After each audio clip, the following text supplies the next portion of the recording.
We like to begin our meetings with the Pledge of Allegiance, and today we have a student from Cleveland Elementary School, Michael Carvajal, who is going to lead us in the pledge. Thank you very much, Michael. Please stand for the pledge. I pledge allegiance to the flag of the United States of America and to the republic of which it stands, one nation, under God, indivisible, to achieve and justice for all.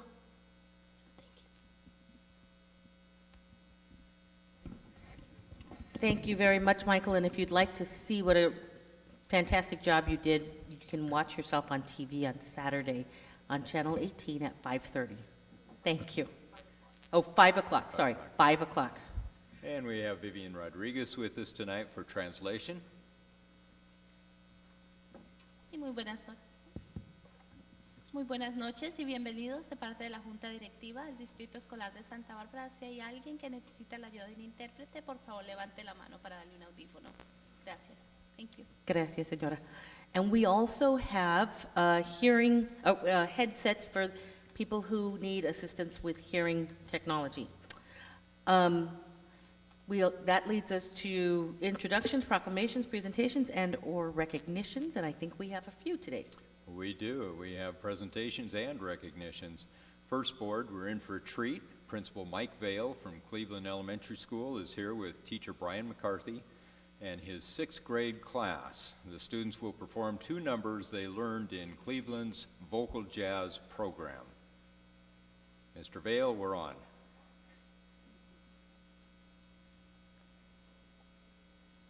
Thank you very much. We want to thank you as our students come in. We want to thank the board for their support for the arts. We've had the opportunity to have several of our board members visit Cleveland School in the last few weeks. So we thought we'd return the favor. We know that the arts both extend and deepen learning of our students. Annette, Ms. Cordero, President Cordero, you've been able to see that firsthand. Tonight, we have a group of 6th grade students, Mr. McCarthy's 6th grade class, and they were able to work through our Christian program with the Santa Barbara Vocal Jazz Foundation in a 5-week workshop. They're going to show off a little bit what they're going to do. First, I want to introduce the director of the group for tonight. Her name is Charlotte Jenkins. Charlotte, thank you very much, and a few words for the board. Sure. We are the Santa Barbara Vocal Jazz Foundation, and we have been providing music education in the schools in Santa Barbara actually since 1999. And we have had the privilege of reaching about 35,000 students since that time with all of our programs. But specifically with the workshops and residency programs, which are much more of a, rather than an assembly-based music program, we go into the schools and have one-on-one time with the and we about 1,500 provided 32 workshops. Let's see, 3 residencies, which include 4th through 6th graders. But this particular workshop was actually a week session, and it ended up being about 7. And on the 7th week, they actually performed for their student body and for the parents. And so it's a wonderful program. I do have a letter that I've given to Robin that explains what we do. So here we go.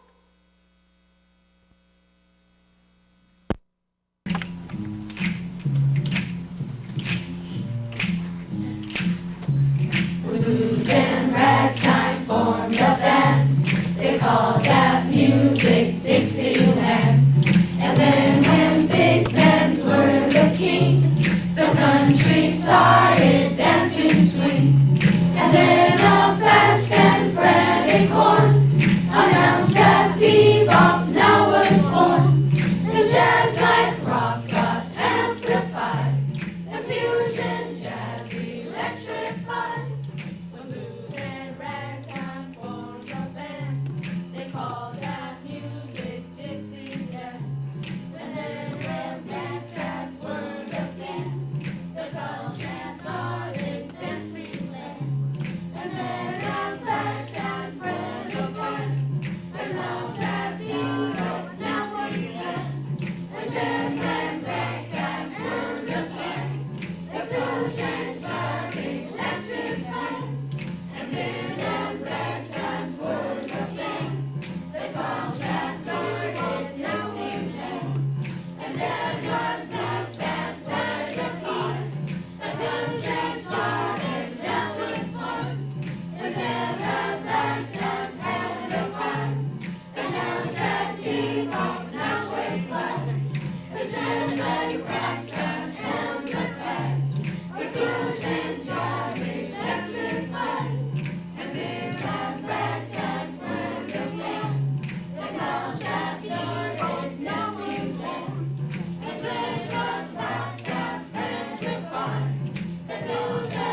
perform now. We're going to really quickly sing you a two-part one. It's like on a salsa beat, and it talks just about syncopation.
Thank you very much. Before you leave, students, I'd like to also recognize your parents. Would you please stand up? And Brian McCarthy.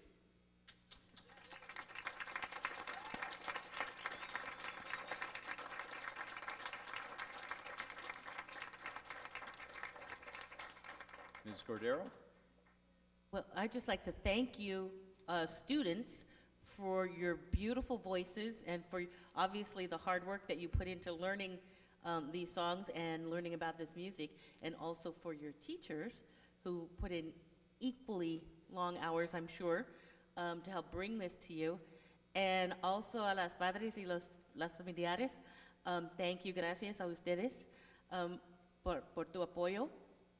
And thank you for your support for your students and for all that the families and the friends and relatives do. And again, if you would like to see yourselves on TV, you can see yourselves on Saturday at 5 o'clock on Channel 18. And it's a performance worth watching, so I hope you do. Thank you very much.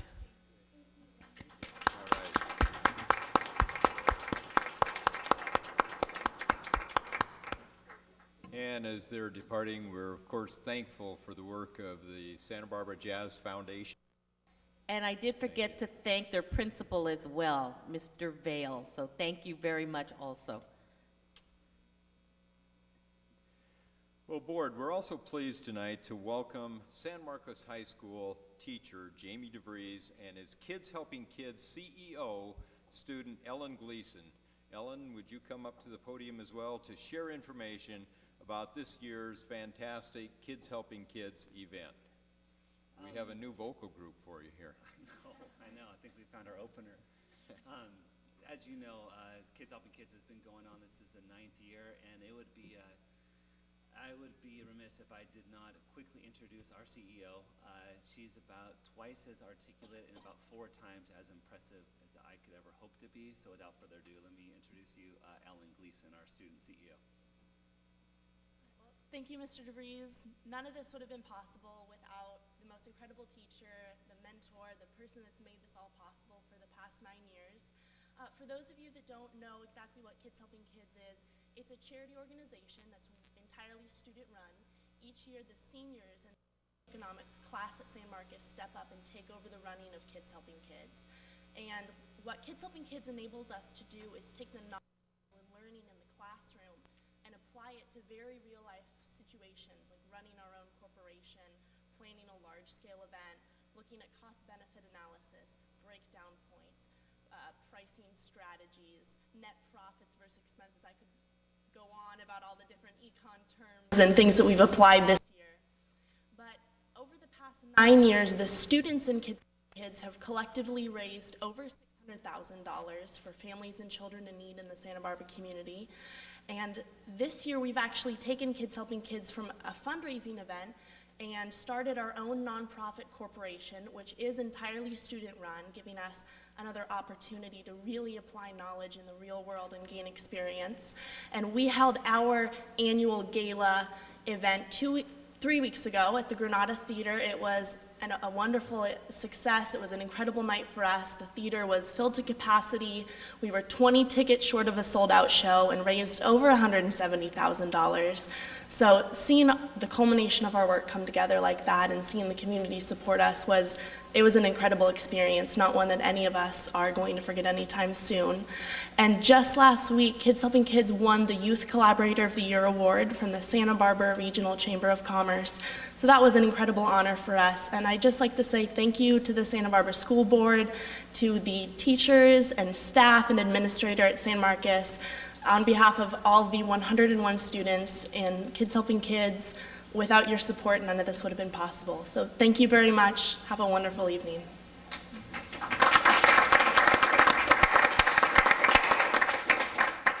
Well, Ms. Gleason and Mr. DeVries, before you leave, I just would like to take the opportunity to thank you because certainly we hope we do give you all the support that you need, but without all of your efforts, it certainly would not happen. And the results certainly speak for themselves in terms of how effective and how successful you've been. So on behalf of the entire community, because you really do a service for all of us, I really would like to extend a very heartfelt thank you to both of you and to all the others, the over 100 students who work with you, and all the staff and administrators who support you as well. So thank you very much. Mr. Heron. I'd also like to add my thanks. I was at the Chamber luncheon when you got the award, along with many others of our students in our district, which was really, really nice to see, the Don's Net Cafe and others. But you and your team were very, very professional, and it was an honor to see you honored like that. One of the things I noticed in this year that's different from the past, I believe, part of the funds you raise are going to go to help your own. Some students in either in your student body or maybe other student bodies, but your fellow classmates who need help in one way or the other. And I think that's a tremendous addition, that you think of yourselves and your other classmates as well as you think about other members of the community, because we have kids in our school system that need that extra help. And the fact that you're doing that, I think, was a great addition to your program. Well, we had a number of board members attend that concert, and it was just a great event. Ellen, at the Chamber of Commerce luncheon, I had a number of people say, "How old is she?" And, you know, she's going to be the CEO of one of our businesses in this community one day. So it was really a fine event. After she spoke, I verified the records, and she is, in fact, 18 years old. All right. And the contract is that she stays in Santa Barbara, right? Yeah, okay. All right. Great, thank you. Well, we also have two outstanding teachers that I would like to recognize tonight. I'd like to have Goleta Valley Junior High School's Christine McLean and Santa Barbara Junior High School's Marilyn Garza. Both please step up to the microphone. Goleta Valley Junior High School teacher Christine McLean was the recipient of the California League of Middle Schools Award. Principal Veronica Rogers says Christine is an excellent junior high math teacher and department chair. She was recognized for her consistent planning and support for her students. Parents love her organizational skills and her high expectations for every student. Her leadership with her math department's professional learning community has been phenomenal. Her department's frequent analysis of SMART goals and assessments informs teachers on how to modify instruction. Congratulations, Christine. And Marilyn Garza was recently recognized as a state finalist in the 2011 California Teacher of the Year program. Principal John Becchio praised Marilyn's contributions to the teaching profession when he said, "Marilyn is dedicated to offering the best of herself to the kids year in and year out. She has the true gift of connecting with students and inspiring them to develop a love for science. She's creative in her approach to instruction and maintains very high expectations for all those that are around her. She's a gem of a teacher, and Santa Barbara Junior High School is so fortunate to have her. Congratulations to you as well." Thank you very much.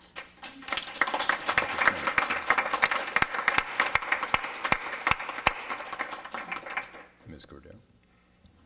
Well, as a teacher myself, it's always a joy to watch other teachers be honored for the work that you do with all of our students who go through your classes. And I really just can't tell you how much I appreciate, I know the whole board appreciates the fine teachers that we have exemplified by the work that you do. You touch so many lives, and we're truly grateful. So thank you very, very much, and congratulations. Thank you. Well, as always, I speak on behalf of Christine, we Go ahead. truly Go deeply ahead. appreciate your support and encouragement in this district. It's an awesome district to work for. And I do want to say thank you, and I can say, I worked with Marilyn for 2 years, and I think she definitely deserves more than just a finalist. I think she is an incredible teacher, but this is a wonderful district, and we are very honored. I just kind of feel like I'm just a spokesman for many of the teachers, because without my colleagues of working with the principals and the board members, we wouldn't be able to do what we do. And I just am so excited that we actually get to be, I think, one of the spokesmen for all the teachers. So I just appreciate everything that you've done for us and everything you've given us, and I just hope to continue to work here and support the students the way we have and keep these numbers going up. So thank you for everything. Well, we're glad you want to stay with us, so thank you very much. Christine was talking to Robin Sawaski and me just today about how to raise test scores.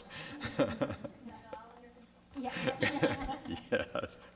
Well, and finally tonight, I'd like to introduce Elizabeth Gonzalez, our student representative from Santa Barbara High School. Elizabeth is going to update us on what's happening on the Santa Barbara High School campus. Okay.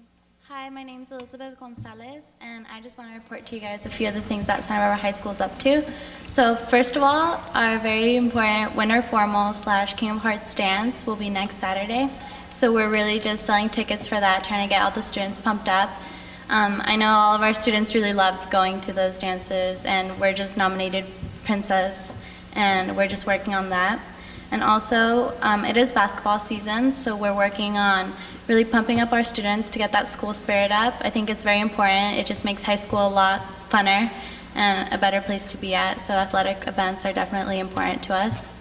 And also, we will be selling Valentine's Day grams. Our students always like buying Christmas grams, Valentine's Day grams, and this is also a fundraiser for our seniors who are trying to plan their prom in May.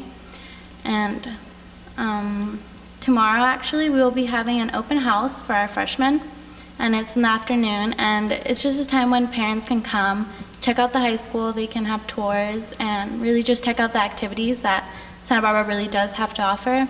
I'll be there helping out, of course, and there will be booths open so they can check out the programs, activities, like anything that we have going on. Also, last week we had our freshman elections, so the freshmen actually got to choose their president, vice president, and the rest of the board. That was very exciting, and they're now part of our ASB class. And also, last but not least, our seniors are really trying to raise money for their prom. So they're coming up with different ideas, different fun events, car washes, restaurants, anything that they can do to help out their senior class for their final dance, which will be the prom. And this year has been very fun, very busy, but we're loving it, and it's fun. Thank you for listening. Any questions? Great, thank you, Ms. Gonzalez. Do we have any questions for? Well, you're representing my alma mater, and I actually think we have 3 alum up here on this panel. So you do us proud. Thank you very much. And it certainly sounds like you've had an event-filled year so far, and it sounds like there's a lot more to come. So thank you very much. Thank you, guys. Bye. And you should know that I come to the proms. You know, our schools put so much work into those events. That's great. Thank you. Okay, do you want to move on now to the superintendent's report? Great. Okay. Because of our lengthy presentations and recognitions, I have a brief report tonight.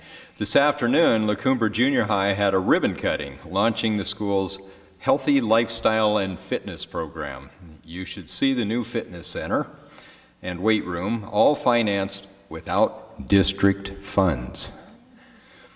The program consists of healthy cooking classes and physical fitness activities. Principal Joanne Keynes was just amazing in garnering funding from the community, a number of foundations.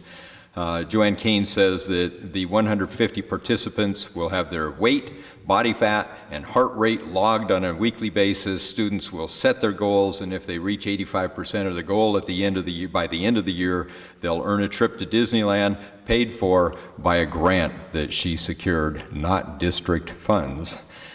Beginning tomorrow, and this is rather incredible. In fact, we talked with Mayor Helene Schneider about this just today. Beginning tomorrow, the facility will be open to the community in the evenings. And Helene wanted to highlight that in her State of the City report to the community that's upcoming. Measures Q and R, the Bond Oversight Committee applications and bylaws are now posted on the district's website. Several individuals have indicated an interest in serving. The deadline to return the completed application is Monday, February 14. We will be bringing the list of applicants forward for your consideration and appointment at the February 22nd board meeting. In 2010, as part of the settlement agreement regarding the Americans with Disability Act accessibility, consultant Logan Hopper recommended that the district's webmaster, Linda Steele, review our district's website accessibility and work with a Center for Accessible Technology in Berkeley. Well, last fall we received an accessibility review with the center, identifying technical changes to improve our website, which we then implemented. Tomorrow evening, our districts will be honored at the Center's 2011 California Digital Inclusion Awards. The event highlights organizations doing good work and particularly innovative work in the areas of web accessibility. The event raises awareness of web accessibility as an issue and provides recognition to the organizations that are leaders in that area. Past winners include Gap, Intel, Santa Barbara State University, BART, California State University, and others. And the Santa Barbara school districts will be the first K-12 school district to earn this prestigious award. Webmaster Linda Steele will represent our districts. Linda put all the work into this, and when she returns, we'll want to highlight her here. She's been asked to talk about the work that she has done, show off our website, and conduct a brief demo, having a person who is blind use our website. In fact, that's something I want to see as well, Barbara. The center indicated that our district's website is, quote, far ahead of the game on PDF accessibility. The board brief. My office regularly issues a report to the board called the board brief. It's a collection of reports and informational items on district and school matters. A copy of the December 17 board brief is available and on display in the reception area. The last board brief included a number of items such as Dr. Hayden's comments on the student transfer and density maps that we had reviewed at the last board meeting, showing the numbers of students in different neighborhoods attending each school.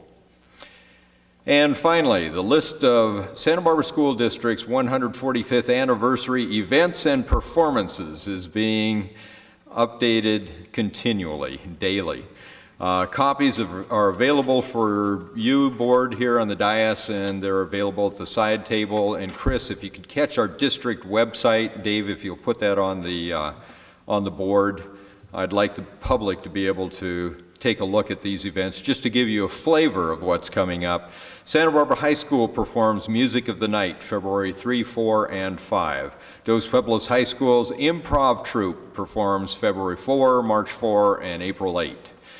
Dos Pueblos High School presents the Blackboard Jungle Cruise, February 17 and 18, and Santa Barbara Junior High's Talent Show is on February 18. There's a whole list of events. It's going to be a very busy spring, and board members, I know we all want to get to all of these, and it always seems like we can't make enough of them, but these are great events. And I often hear from people in the community that they've attended some event, some performance at one of the schools, and how fine that is to see our students perform at such a high level. It's great entertainment, and it's a real give back to the community as well as a way for the students to be able to showcase their own talents. Thank you. Great, thank you very much, Dr. Sarvis. This looks like a very active year that we have ahead of us, and so we better start filling out our social calendars right away. That brings us to board comments and correspondence. Do we have any comments from the board members at this time? Ms. Deacon? I wanted to share that last Wednesday, when I attended the Wellness Council meeting, we had a presentation from representatives from the Coalition Against Gun Violence, and it was very timely. Sadly, it was very timely because that day was the second shooting affiliated with the Los Angeles School District. So on the heels of the one in Arizona, it was an important discussion to have, and our teachers and representatives at the Wellness Council were very interested in hearing what Tony Llewellyn from the Coalition Against Gun Violence had to say. I did want to mention to the public that on Thursday, February 17th at the Faulkner Gallery, there's going to be a forum on gun violence by representatives participating from our community, and Judge Brian Hill is going to be the moderator. So if anyone's interested in this topic area, I would encourage them to go because I think there'll be a lot to be learned. On a bright note, I drove by Dos Pueblos High School on my way down this evening to see the bleachers rising on the pool deck, the long-awaited bleachers that were donated to our district by the South Coast Community Aquatic Center. So that was nice to see after all these years of sitting on that cement deck. So that was great, and I was really pleased to be there for that. Did you sit on them? Did you try them out? No, they're still assembling them. Oh. So I didn't go behind, I didn't have my hard hat, so I just took a Okay. couple pictures. Good. Great. Yeah. Mr. Herron? Yeah, I was out there at Dos Pueblos swimming pool most of Saturday sitting on the hard cement, so I probably am one of the last to have to do that. So, and I didn't know they were, I emailed Susan and said, where are these benches that we ordered a year ago? And she said, fortunately, they're going in Monday. Well, the weekend after a major event. Several of us also went to a Partners in Education breakfast last Friday morning with 400 of our community present. Very impressive. I learned that this organization has provided over 2,000 volunteers at our schools with something like 19,000 hours. I forget the number, but something like 19,000 hours of volunteers, which is, partnerships is just a dramatic thing that we need today more than ever. So it was a very informative session. I appreciate it very much. I also watched a 2011 CSBA forecast webcast on January 13th. It was both a budget presentation and also an economic presentation. And anybody who's interested can go onto the CSBA website and watch it. Eric, one thing they talked about, which was above my pay grade, but something about trans, which we have used consistently, but the way the new budget is written, sort of postpones that trans date, and it might move that into a different year, and therefore it might pose some problems, just something to be aware of, and I'm sure you are. Yeah, you're talking about the apportionment deferrals. Yeah, and there's a significant apportionment deferral, and there's a fear that that deferral might become permanent and result in a cut, but we have that on the agenda later, so I'll speak to it Yeah, then. right, okay. It just was something that it perked my ears, and I wanted to mention it. That's it for now, thank you. Thank you. Okay. We can move on then to announcement of closed session action. Tonight, the board took no action to be reported out, so that there's nothing to report, and that moves us to public comments. I think we have no public comments at this time. So that brings us to the acceptance of donations, item C5. Move to accept with gratitude. Okay, do I hear a second? Second. Great. All those in favor, say aye. Aye. Aye. Opposed? Abstentions? Okay, motion carries unanimously. That brings us to the consent agenda. Are there any items that board members would like to pull from the consent agenda at this time? I'd Yes. like to pull Ms. item Parker? D9. And then also on D10, I just wanted to pull the invoice for Panacea, just so that we can talk about that when we talk about the whole issue on the action agenda a little bit later. Okay, I think we may want to pull the entire item then. Well, we Or- could go ahead and approve item D10 except for the PO number 111320 and talk about that. Okay. Is that acceptable to board members? Yeah, and there's a corresponding item on D12 for $14,012. It might be wise to pull both of them, and we can talk about both of them at the time we talk about Panacea. Okay. I have a question on D11, if... Are we pulling? No, I You're just have- asking a I just question? have a question. Okay. This is for the voice over internet protocol, which calls for spending $22,000. No, excuse me, that's not right. It calls for, yeah, $74,000, but it's using funds from the bond refinancing. And in your board brief, there's a board brief on the topic saying that we'd like to ask that we change our position on that issue and use it for this type of thing. Is it premature to spend the money? Are we going to have an opportunity to make that decision that we reverse the motion? I'm sorry. That sounds like more than just a brief question. Are we going to have that on the agenda at some point to, okay, we can pull it. We'll pull it then. Okay, yeah, I think it We're might. happy to pull it and we- talk about We it. might have a chance to have a fuller discussion Okay. if we pull it. Okay. Okay. Okay, then we have items 9, 10, 11, and 12 pulled. Are there any others? No, but I would like to ask, I see Sean Carey is in the audience. I don't know if she's here for D9, but if she is, we might want to take that out of order because it may be a long evening, and I don't know if we want to ask her to sit and wait the whole time, but I'll leave that to And the I would board ask you president. to do that as well. Okay. May I Ms. Parker? clarify that on items D10 and D12, I'd like to go ahead and approve those, Okay. except for the items that are directly related to Panacea. And I'd like to go ahead and move that we accept, that we approve the rest of the consent agenda, except for those items D9, D11, and D10 relating to Panacea, and D12 relating to Panacea. Okay, is there a second? I second. Okay, all those in favor say aye. Aye. Opposed? Okay, motion carries unanimously. So, if it is appropriate, or agreeable to the board, we can take D9 at this time in order to prevent our guests from having to wait for the duration of the meeting. D9 relates to the approval of part-time interim coordinator for Dos Pueblos Engineering Academy. Are there any objections to taking it at this time?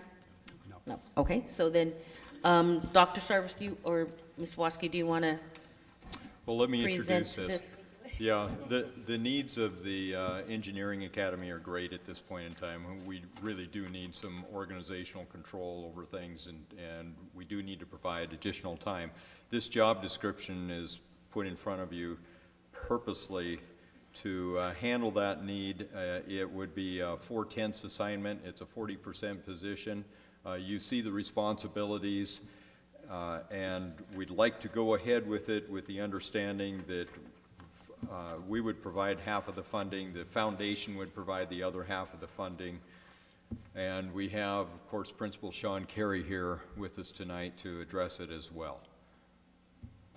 Okay, Ms. Parker? I pulled this item for two reasons. One was in the job description itself, where there are a number of references to dates in May and in June.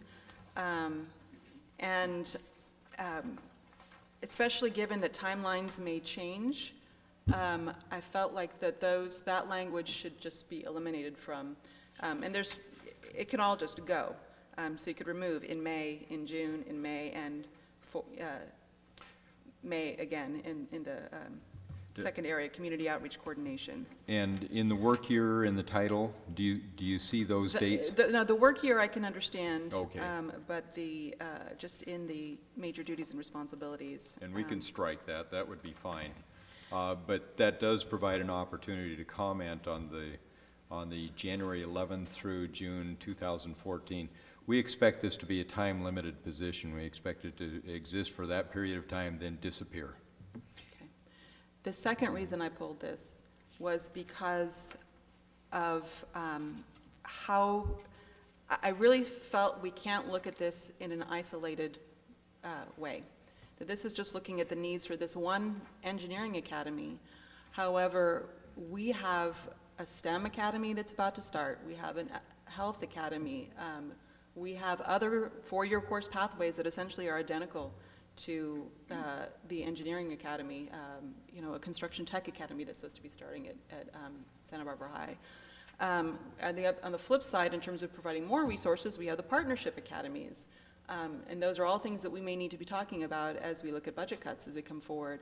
And I want us to be really careful. And if we are providing these resources to this school, then we need to be fair and provide the same resources to other pathways, because I think that they would all say that they have needs. And so I'm concerned about looking at this out of context. And we're prepared to speak to that. Well, before you do, I just wanted to echo that, because I was going to pull this item also for those exact reasons. I'm really concerned, especially as we know we're going to be looking at really at making budget cuts, and we know that funds are going to be very, very tight. I hesitate to approve the expenditure of these funds over a period of 3 years in isolation, without knowing what the other needs are and being able to weigh the relative priority of the different needs. So this, when you just read it on its own, it sounds perfectly understandable. There's a very good case made for it, et cetera. But if I knew what some of the other things were, it might change my opinion. So I share exactly what Ms. Parker was concerned about. Well, I'm going to let Sean address the needs of the Engineering Academy. But before she does, let me point out that with things like the Health Academy, it's an ongoing academy, seems to be very secure, it has a very certain future. Although, if we do increase the size of the Health Academy, which we would like to do, we may have to dedicate additional funds or additional support toward it. With the Environmental Green STEM Academy, we have already allocated additional funds to that. I mean, we determined what kind of additional support it would take to get that off the ground. We brought that to you as a report, and we're in the process of providing that additional funding for that academy. Just before you respond to that, I'm sorry, I just wanted to include another question, which is, if Mr. Aboucher were not in this new position, would this position still be needed? Can you clarify that question? Can you re-ask that? Yes. I'm not sure what you're asking. What I'm asking you Who's in this is, position? if Mr. Upshur were not with, did not have this MacArthur Fellowship, would we still need this, I guess, TOSA? Yeah, in fact, let me state it more broadly. If he wasn't getting all the attention he's getting through the Fellowship Award, the MacArthur Award, through visitations across the state of California, people wanting to come and see the program, just a lot of information being asked about the program, I think I would include that, yes. Well, good evening, board members, and Dr. Sarvis, and Mrs. Sawaski, and Mr. Smith. Thank you. I appreciate your questions. They're certainly valid. I understand where they're coming from, and thank you for recognizing how much is involved with running any of our academies. I think I would just make a case for having just come here from part of the State of the Union address and part of President Obama's address being about education, and specifically about science and math education, and the need of all schools nationwide to focus on science and math educators and to recruit really top-notch science and math educators. I would just like to make a case, with all due respect to all the academies across the district, that we do have something fairly unique in this particular program and in this particular director. He is arguably the most highly celebrated public school science teacher in our country, having accomplished something that has been unprecedented to this point, which is to be the only that we're aware of public education to have earned the MacArthur Award. And with that have certainly come all kinds of associated responsibilities and expectations, I would say, that have exacerbated the need for this position, but have not been the genesis for this position. Anybody who is familiar with the Engineering Academy or with Mr. Shire knows that there are lots of long-range plans that are always in the works to make sure that this is very strategically, that the needs of the Academy as it expands are very strategically identified and provided for. I think the time-sensitive part is really important because really this is meant to parallel the expansion of the Engineering Academy. It's not only going to be undergoing expansion, but it's going to be undergoing expansion for several subsequent years. We have already tried in some, or begun to try, or begun to make some efforts in some cross-stakeholder groups to deal with some of these problems as far as outreach to junior highs and other feeder schools, policies affecting transfers and things like that. We've explored already possibilities with curriculum and partnering with UCSB. And each one of these issues becomes such a intensive kind of issue to work on that is really prohibitive in terms of a public school teacher who is teaching a full course load and directing an academy is truly not capable of managing all those other related issues that I think are crucial if we are going to go forward successfully at this critical juncture with the expansion of the Engineering Academy. So I might just ask for that special consideration. Again, I don't pretend to have intimate familiarity with all the academies across the district, but I do think we are at a very crucial and unique juncture for this particular academy.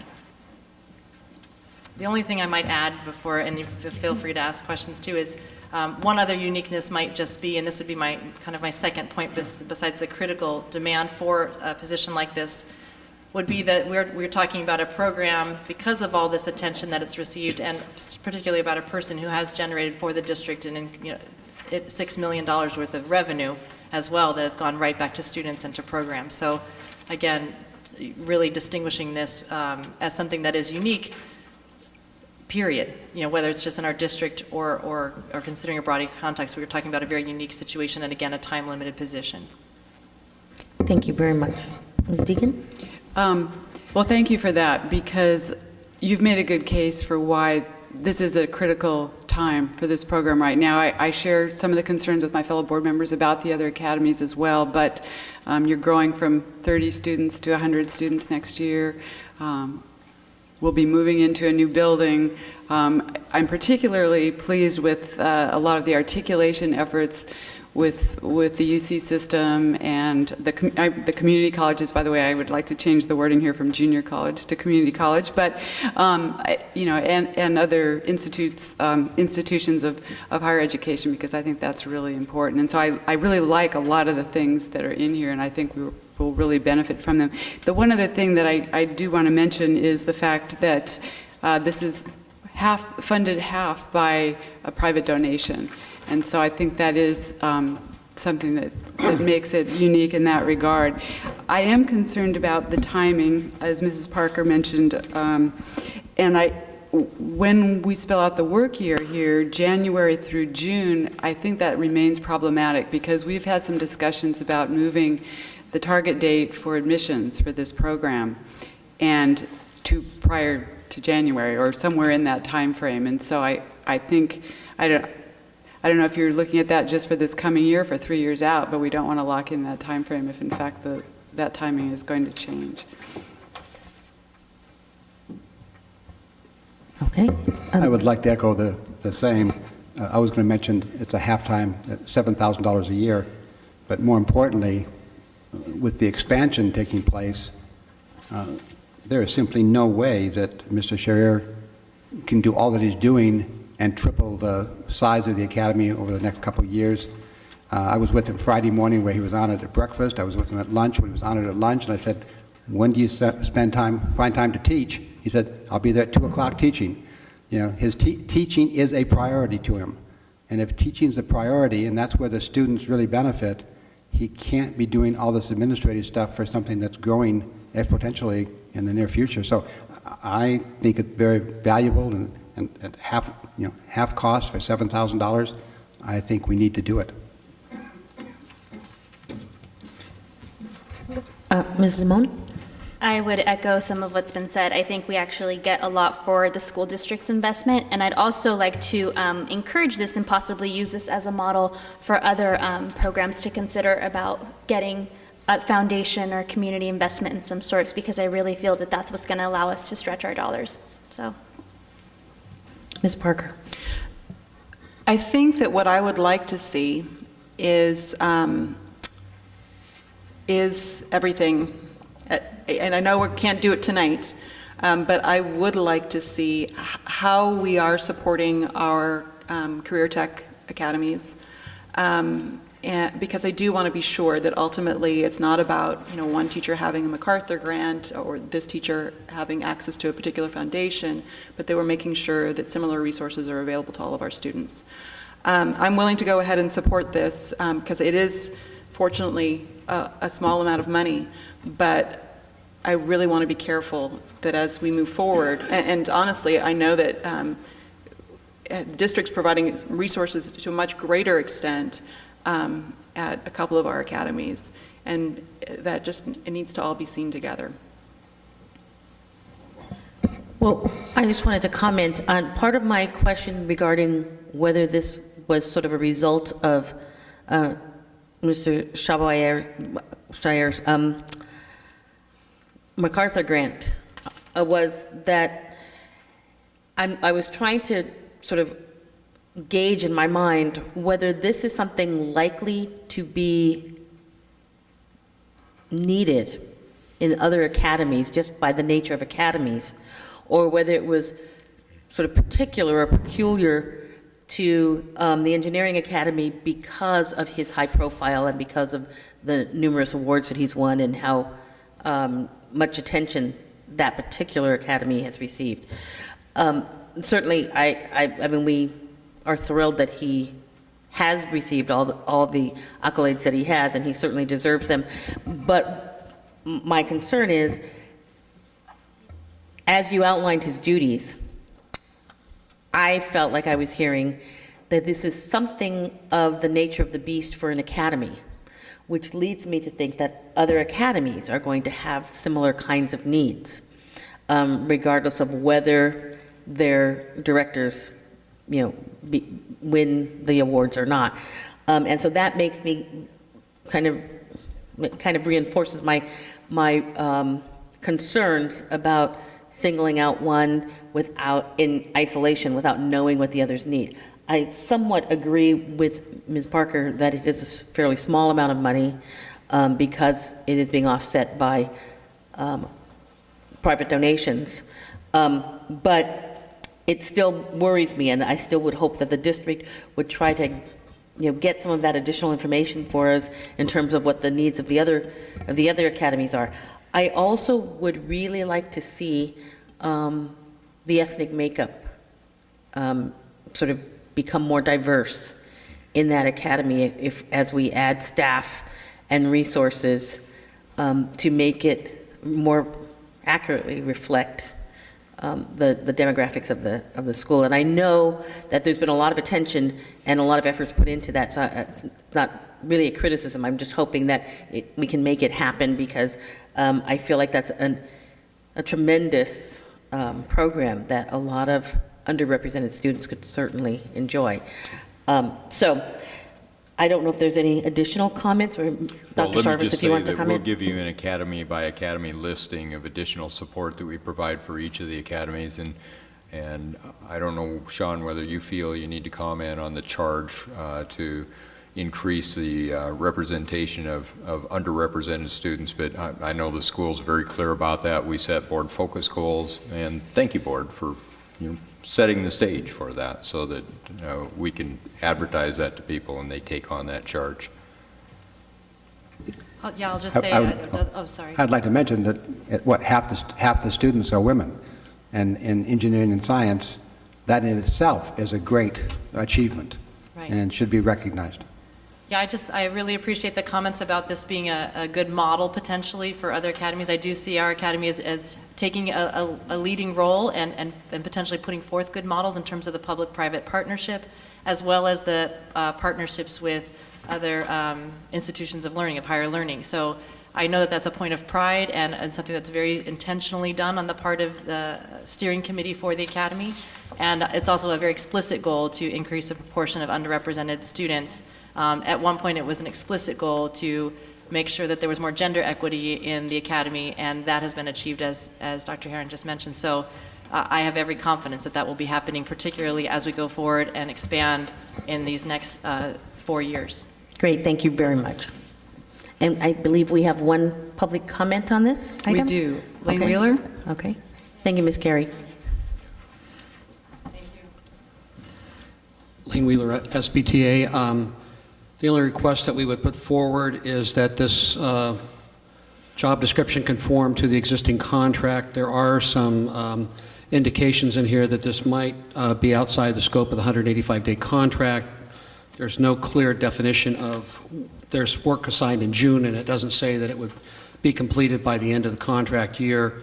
And it's somewhat open-ended, so I do believe there might need to be some clarification on that piece, just to make sure that we don't have any contract violations prior to passage of this. So that may be something that could be cleared up in the future. Just ask you offer some attention to that so that we do conform to the existing contract. Thank you.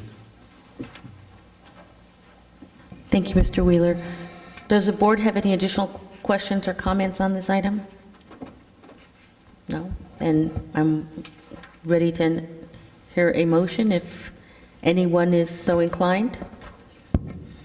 I'm certainly willing to make a motion, although I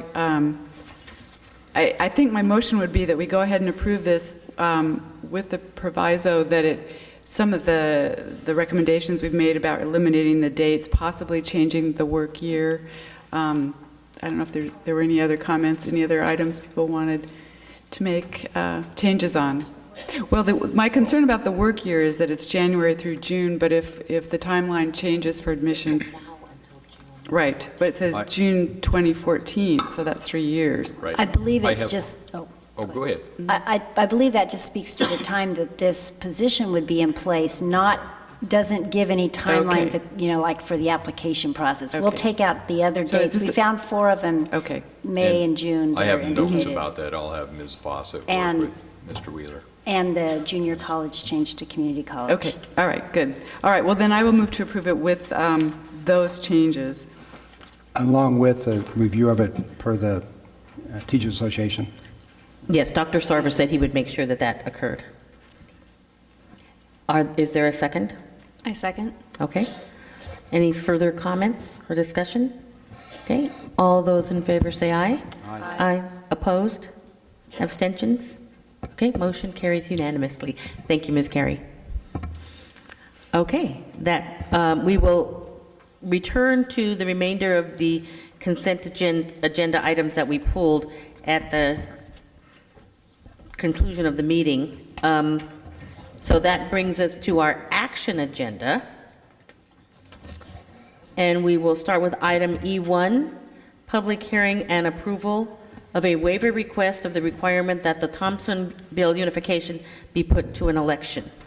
Dr. Sarvis? And Eric Smith, our Deputy Superintendent, will introduce us. Thank you, Dr. Sarvis. On January 11th, the board unanimously approved a resolution to reorganize the Santa Barbara school districts under the provisions of the Thompson bill. Part of that discussion centered around looking at 3 companion waivers that would be sought through the State Board of Education to streamline the unification process and hopefully have it effective in a timely manner. This is the first of the 3. Each waiver requires a public hearing that's been duly noticed in a paper of general circulation. This particular waiver is a public hearing and approval of a waiver request for the requirement that the Thompsonville unification be put to an election. So I'm going to ask the president to open the public hearing on this, please. So with that, I will, not adjourn, but recess, I guess, our board meeting and commence our public hearing on this item. Are there any comments? Any comments from the public on this item? We do have one public comment, Lane Wheeler. Thank you.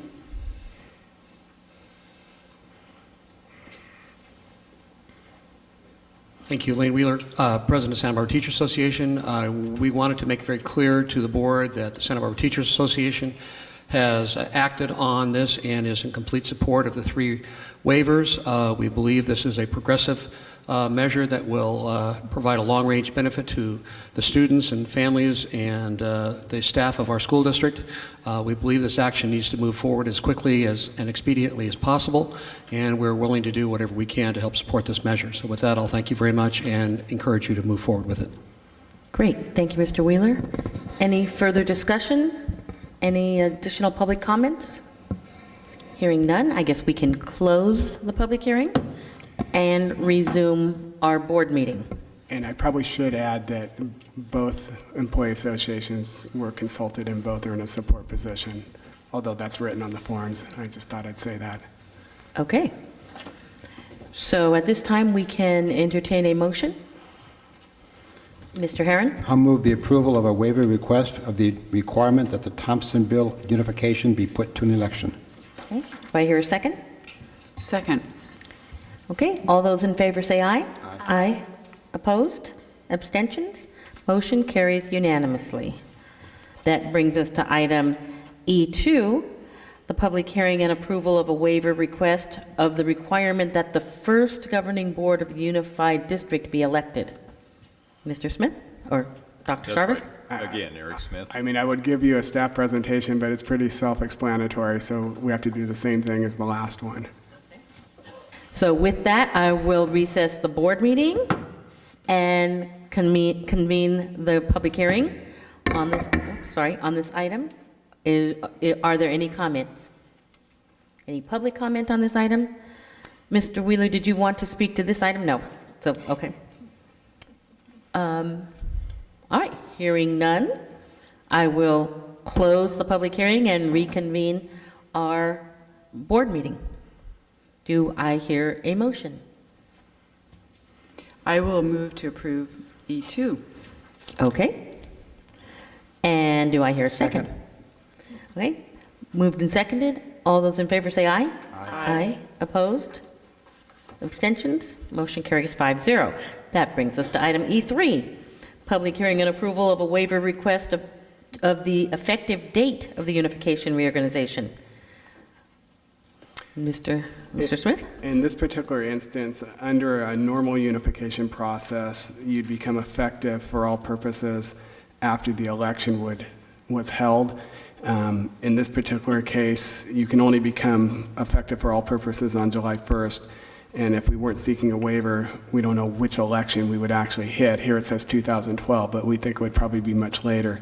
So in this case, we're asking for a waiver request for the effective date of the unification to be effective July 1, 2011.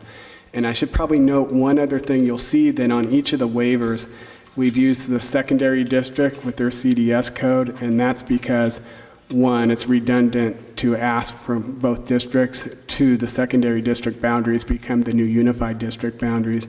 And three, you can see we can only get one CDS code in that slot, so on each of the waivers. So I just thought that was important to read into the record. We will note, though, for CDE that the board represents both districts. Correct. Okay, thank you. All right, well, with that, again, I will recess the board meeting and convene our public hearing. Are there any comments and/or questions on this item? Any discussion? Hearing none, I will close the public hearing and reconvene our board meeting. Do I hear a motion?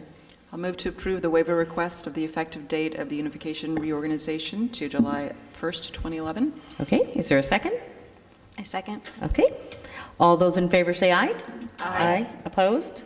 Abstentions? Motion carries 5-0. Board, I would like thank you very much.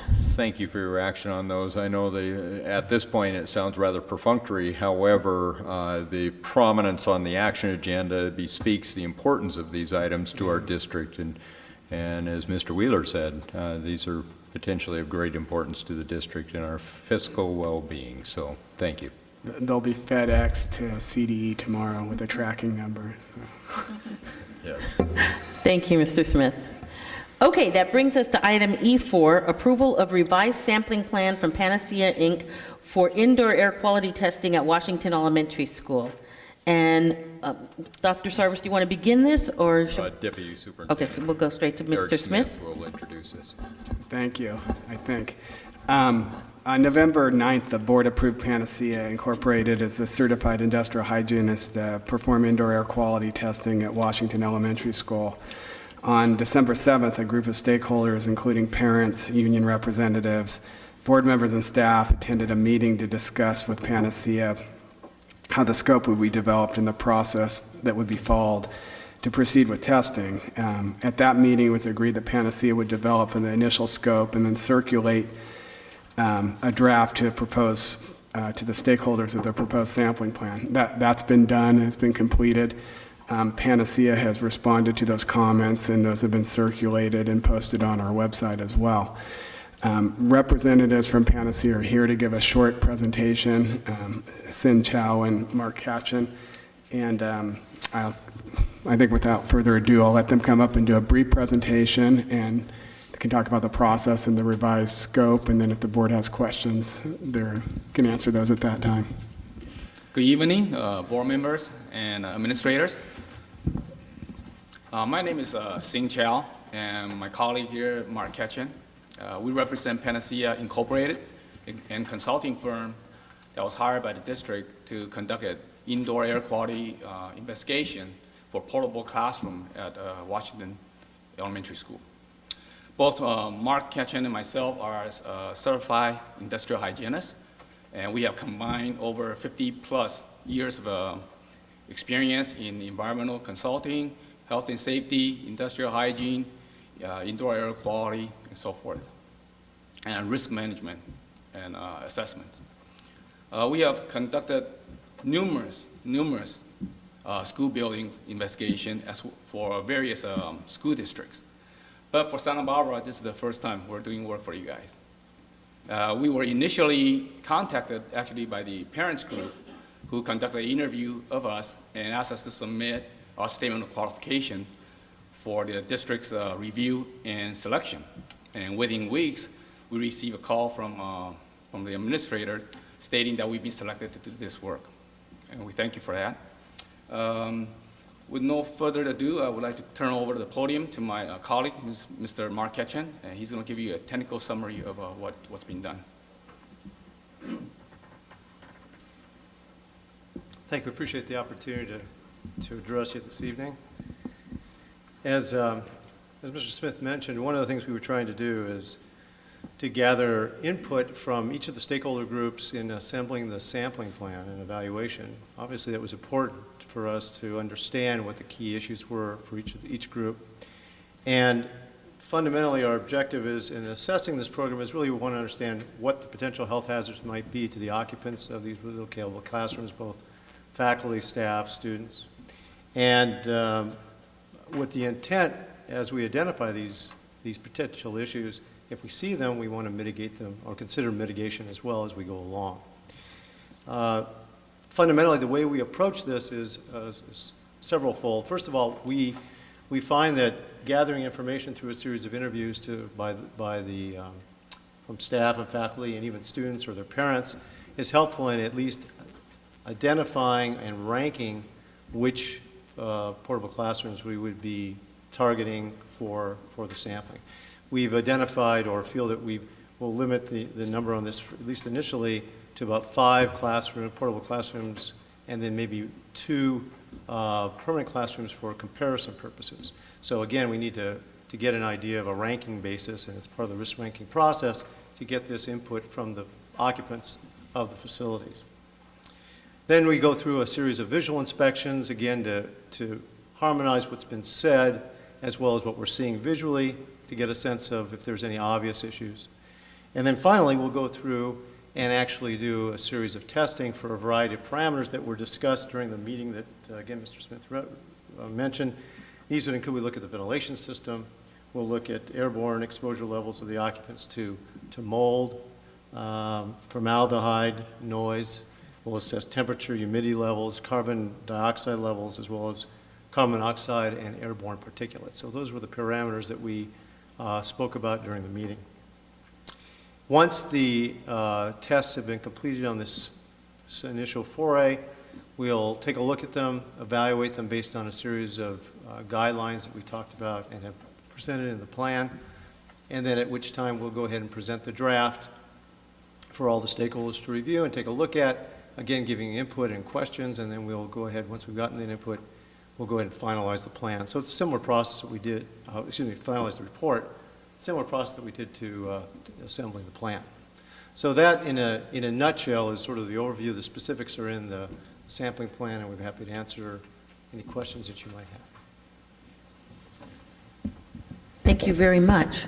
Board members, would you like to have discussion first, or would you like to have the public input first? Public comment? Okay, we'll take public comment at this time. Thank you very much. We will, I'm sure, have many questions for you. Thank you. We have 4 speakers. David Mills is our first speaker. Followed by Lisa Fell, followed by Jeanette Hope. You have 3 minutes. Thank you. Dr. David Mills, member of PEPS. I just want to make 2 brief comments and registrations of concern about the unfolding process as we've seen here over the last several months. I think first I want to register some concern about the what I see as a trivialization and sometimes, frankly, ignoring the medical expertise that exists in the parent group, PEPS. We physician parents are concerned primarily with the health of our children and the other students at Washington. We have technical concerns that we feel have not been adequately recognized. The second point I want to make is concerning the process of the last several weeks. In medicine, of course, you do not do the surgery before the CT scan. You don't start the antibiotic therapy before you've presumptively identified the organism that you're fighting against. In general, you don't initiate treatment before you've made a diagnosis. And so I have to express, again, concern about the action that took place over the winter break, in which mold in the library at Washington School was cleaned up while the process of selecting the scope of testing was still being discussed. Again, this doesn't seem to be appropriate to me. Thank you. Thank you, Dr. Mills. Lisa Fell, followed by Jeanette Hope, followed by David Shapiro. Hello, members of the board. I'm Lisa Fell, PTO president of Washington School, and Jeanette Hope was not able to make it tonight, so I'll be speaking on her behalf. So I just want to say Jeanette Hope, MD, is a physician specializing in environmental medicine. She sits on the board of the American Academy of Environmental Medicine. So this is her letter to the board. Dear members of the school board, I have asked that my comments be read into the record tonight as a family commitment prevents me from attending this school board meeting. I have carefully reviewed the responses of Panacea Corporation to PEP's comments on the draft of the protocol for testing. Panacea's comments are quite problematic. Panacea places complete emphasis on air sampling using the by-air technique. While this is clearly superior to older short-term methods for sampling air, the literature is quite clear that any air sampling alone cannot tell the complete story. ERMI techniques using PCR are well supported in the literature, yet when PEPs requested these tests to be done, mysteriously, Panacea said there was no role for these tests. This is highly concerning, as I was a treating physician in a case involving an indoor air environment which had normal air spore testing, but significantly positive PCR ERMI test results which identified toxigenic mold species which correlated with the symptoms of the occupants. Dr. Vesper of the EPA has stressed the importance of using PCR against the reference library, such as ERMI or MS-PCR, as a critical addition to air testing. Perplexingly, Panacea says the only value of PCR is quick turnaround time, which simply does not make scientific sense to me. Panacea perplexingly also essentially refuses PEP's requirement that other VOCs beyond formaldehyde be tested. This position is in conflict with that of the state of California. Panacea also dismissed PEP's concern about someone with an appropriate healthcare background conducting health surveys in potentially problematic buildings. PEPS does not accept a CIH degree as a medical degree, nor do medical licensing agencies. It has come to my attention that there have been an unusually high number of cases of pneumonia and severe lower respiratory tract infection at Washington School. If in fact this is true and it is found to be related to the indoor environment, it will be critical to know what organisms and toxins, including potential bacterial pathogens, that are present in the classroom, as this could dramatically affect treatment. It is highly disturbing that biological samples were destroyed during winter break without obtaining necessary data, which critically impact treatment 30 to those seconds. who have become ill or may become ill in the future. PEPS simply has not been given a chance to respond back to Panacea's responses to our comments on the draft protocol. Clearly, their word cannot have the status of final authority in this given the scientific deficiencies in what they have said. While Panacea's credentials do appear very solid on paper, the resistance of Panacea to the best possible testing raises concern. And now I'll speak for myself as a parent of Washington School and for other parents as the PTO president. I'm sorry. Are we up? Yes, you have three. You've used the 3 minutes, and unfortunately, you can't speak for 2 people. Oh, I can't speak for myself then. Well, Oh, if you had wanted to, then you would have not. You could not have read the other one. I'm sorry, but you can submit comments in writing if you would like to. Okay. Thank you. Thank you. David Shapiro.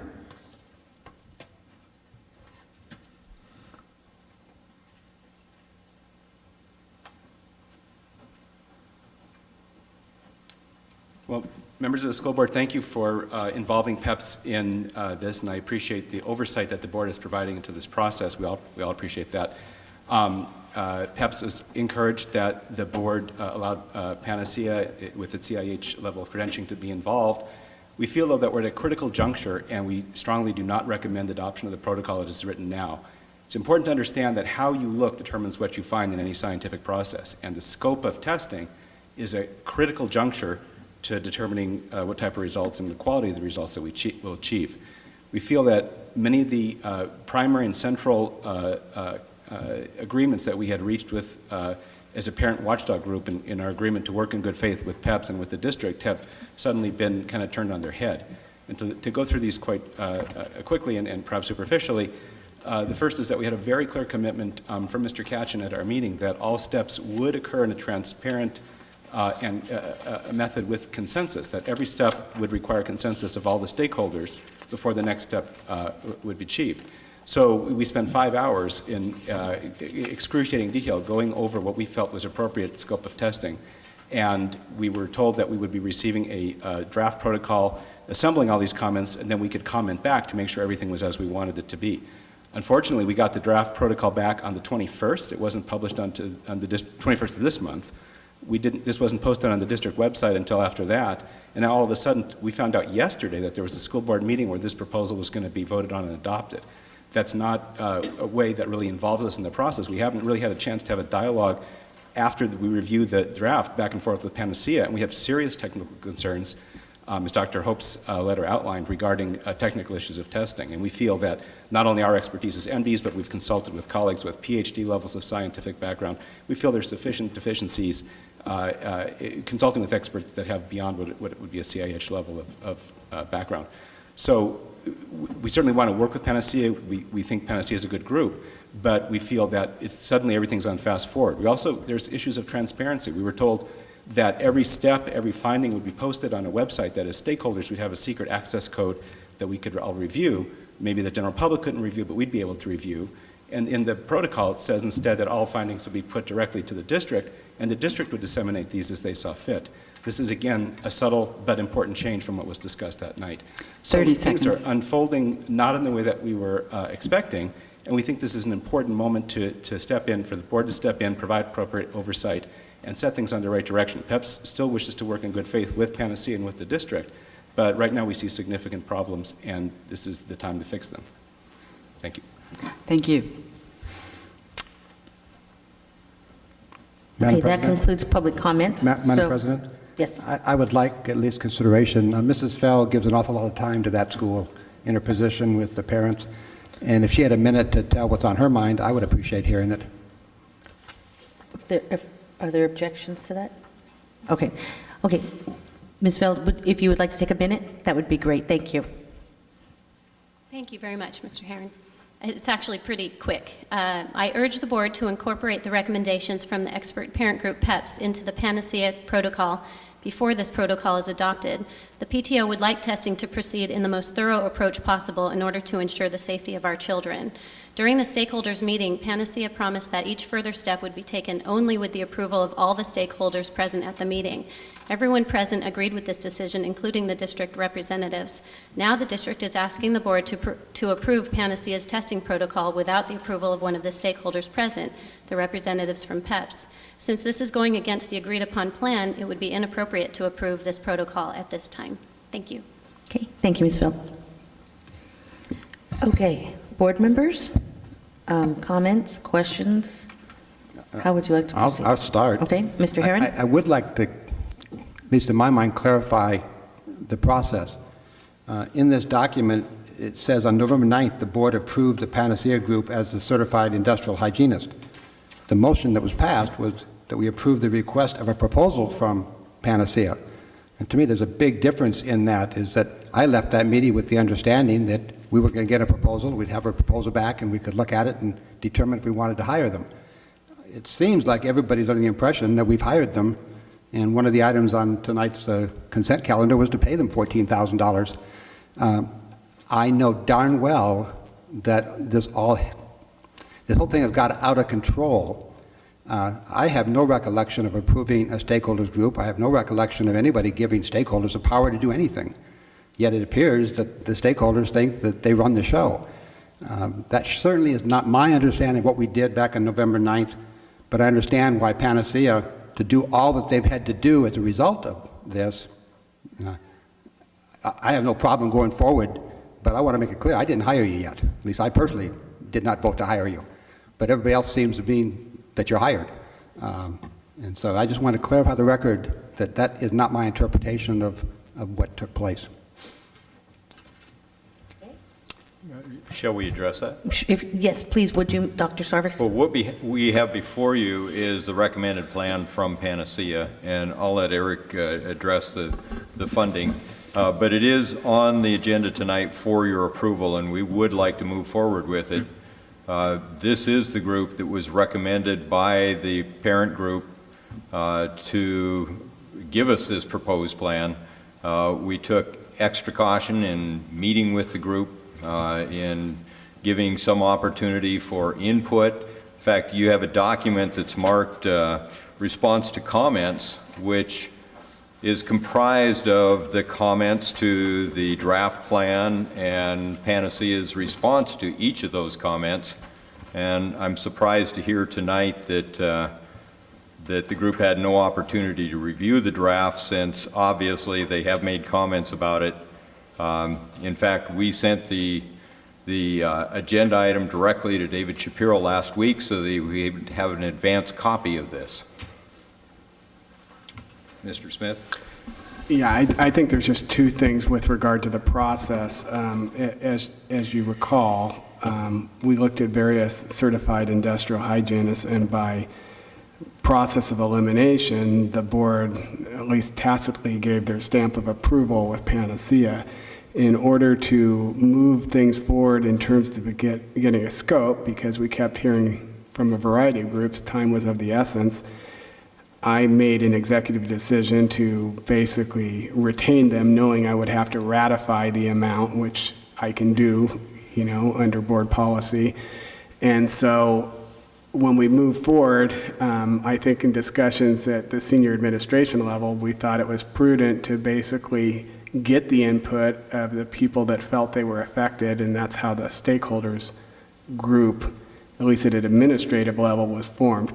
I totally agree it was not a board-sanctioned stakeholders group, but we, from time to time, convene groups to get input from a variety of people on certain issues, and that's what I see this as being. Ms. Parker? Yes, it was definitely not any sort of like Brown Act board-approved stakeholders group. I believe it came as a recommendation from Panacea, and Ms. Cordero and I were both at that meeting. And I want to say thank you so much. You ran it very professionally. I did not come away with that with any sense that there must be approval from stakeholders, but rather input from stakeholders. And I appreciate that you've listed all that, and it's all very clear where everybody's position is. Just on that point, I appreciated Dr. Hope's comment about how the medical doctors in the parent group don't accept a certified industrial hygienist position as being like a medical degree. Because what I really saw in that stakeholders meeting is the opposite is also true. People with medical degrees are not certified industrial hygienists, no matter how many articles they read on the web. I don't have a problem with your proposal. I think that it's very thorough and will answer the questions that we need.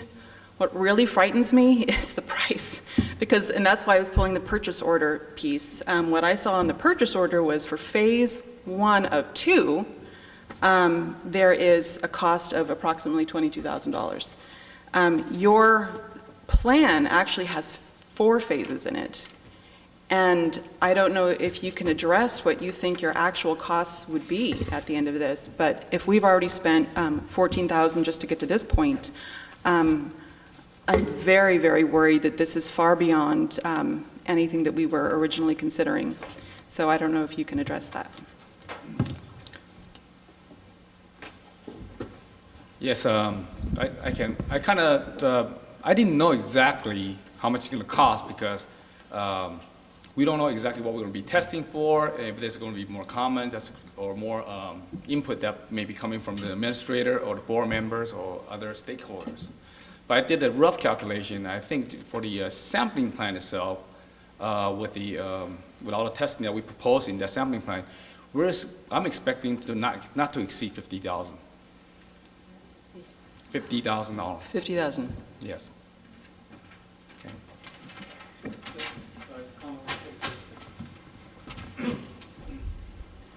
Part of, and to address some of the public comments as well, we tried to take a fairly middle-of-the-road kind of approach because we wanted to propose things that were cost-effective.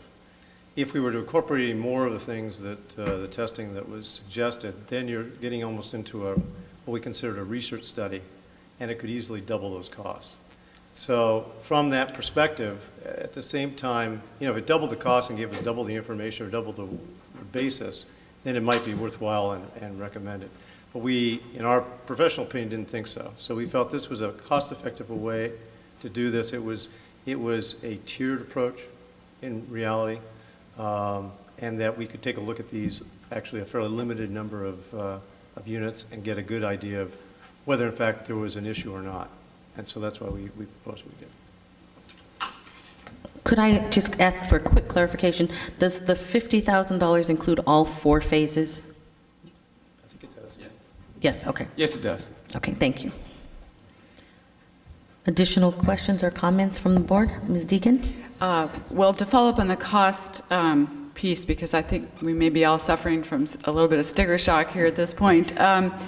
So this is just the sampling. I mean, if there was remediation, that would be on top of that, correct? That's correct. And I know without knowing what the results are, it's impossible to predict what kind of remediation might or might not be needed, but are there ballpark figures for similar kinds of sites that you've done, that you've investigated previously? Do you want to comment on that? I mean, it varies considerably depending on what you find.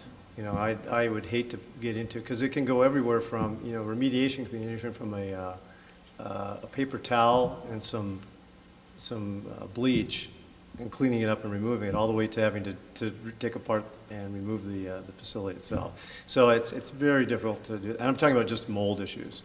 I mean, there's other issues in terms of some of the other parameters we're looking at. So it would really be a shot in the dark, and I wouldn't, at this point, suggest it, because again, if it gets into remediation, then you're bringing contractors and they're having to give the estimates. It wouldn't necessarily be us providing just what the main costs are going to be for construction, reconstruction, et cetera.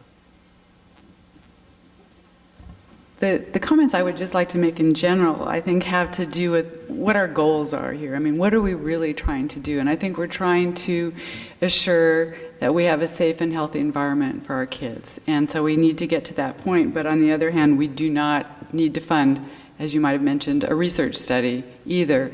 And so I do sense the urgency with this, and I understand Mr. Heron's comments, and I appreciate that it feels like we're moving ahead really quickly, but on the other hand, I think we did give direction that we wanted to move ahead quickly, that we felt like this wasn't something we could wait on. Our kids don't have access to the library. I mean, it's been very disruptive for them. I'm sure it will continue to be disruptive for the students and staff as we move through on this plan. So I'm generally predisposed to move forward on this. I know we could get lots of expert opinions, but we've hired you, and I think we believe that you know what you're doing. And so I'm definitely in favor of moving ahead on this. I would like to hear what some of my other board members have to say as well. Ms. Limon? I have a question for the district. This is for background information. I'm going to guess that part of the reason why the library was cleaned up was for our students, for safety issues. But what did prompt that cleaning? Because I do hear the parents' concern in saying that, well, data was tampered with, so you can get a different result. So I'm just curious. Well, I can let Mr. Hetniak address that, but Mold was cleaned up over the winter break, and we all expected it to be cleaned up because when we met with the parent group and we spent the time talking about what the procedure would be, we all understood that was the way to go about this. You remediate whatever's evident, then you come in, do the testing, and see what remains. Why test if you've got things that are pretty obvious to you? So, Mr. Hetniak, but I will say that was clearly understood at the parent meeting. I think we all understood it. Well, maybe we didn't all understand it. I understood from the discussions that Panacea would not do any testing of any room where there was visible mold present, where they wanted it removed ahead of time. There's been different reports of what appears to be mold. We had a company come in and assess those 2 areas, and we hired them with our maintenance funds, as we typically do for mold removal, unless it's a large case like the waterproofing at Santa Barbara High, which is to prevent a reoccurrence of mold in that lower science area. So we did do that. We have 2 other places that we're looking at. We can't do that mold abatement until we test for asbestos. We have a suspicion that those tiles may contain asbestos, and so they are not been previously tested as far as our asbestos management plan, so they have to be presumed hot and to contain asbestos until we test and prove otherwise. And so that testing has taken place, and once we have the results of that tests, then we'll know how to proceed with other places where there appears to be visible mold to remove it. So once we remove it, then if it needs to be tested by Panacea, then they can do their testing. But they indicated they would not test a room where there was visible mold. Okay.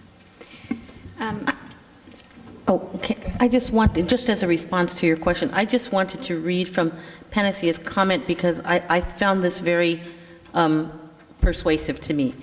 It is standard practice and consistent with our professional code of ethics to recommend remediating these conditions as soon as possible when a potential hazard is identified. So I felt that was a justification for why the action was taken, and that it made quite a bit of sense to me that if we know it's there, it seems almost irresponsible to continue to expose our students to it when we could remediate it. So that was just my take on that. Did you have additional questions, Ms. Lamont? I do. But I just wanted to share that and I don't know if you were still at the meeting at that point when it was discussed, but that's exactly what I heard at the meeting too. So I actually, from the information that I've gathered, I actually have to appreciate what Panacea has done, because what I'm reading incorporates a lot of the feedback that we've gotten from stakeholders. So I really value that. But in thinking of the 4 phases, the 3 that are coming up, and I'm not sure if this is a question for Panacea or if it's a question for the district, but there seems to be some confusion about next steps moving forward and access to information. So if someone could provide clarity on how we would engage stakeholders, what kind of information would be presented, and if we have an idea of a timeline?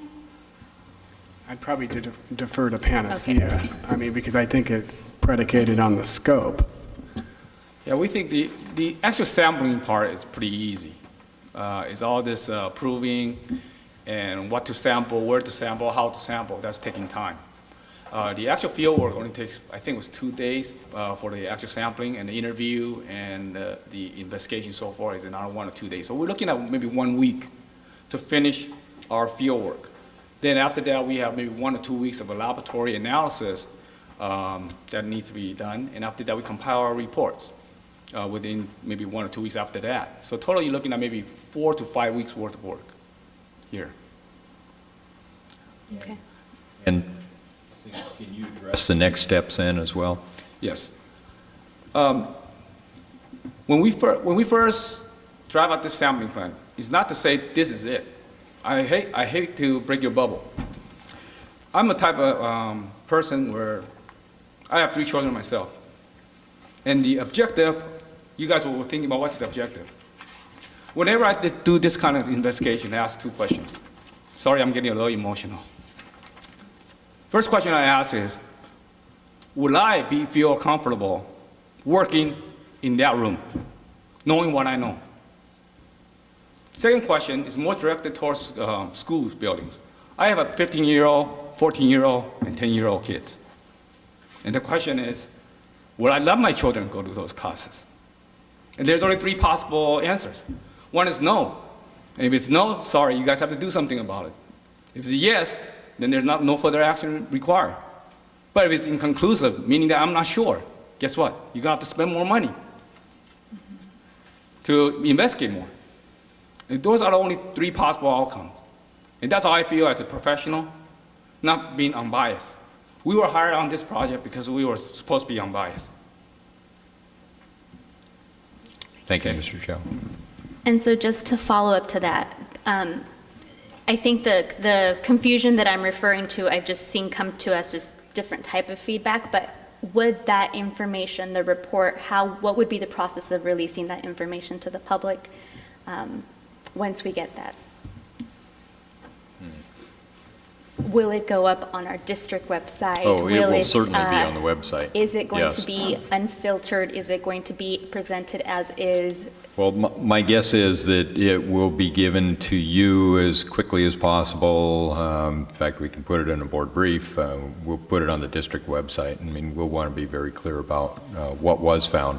But what's important to my mind is next steps. And whatever's found, if there's additional testing required, then we'll have to go through a process to figure out those next steps on additional testing. If there's remediation, we expect to get advice and recommendations on remediation at that point in time, and then we would be reporting to you on what our remediation steps would be. Mr. Katchen? We would, just to follow through, a similar process that we used for the plan, the sampling plan itself, is we'd issue a draft report. The draft report would contain some introductory information, the results, discussion, conclusions, and recommendations. That would ultimately go through the stakeholders for comment. And then once that's done, then we'd finalize and be able to post it up. So that's just, I think that's what Ms. Lowen was asking. So Yes. that's how we would envision the process moving forward. Okay. Can I make a comment? I've heard that word unfiltered bandied about, and I really think that's inflammatory because we did not doctor, we did not edit, we did not modify anything that Panacea brought forward.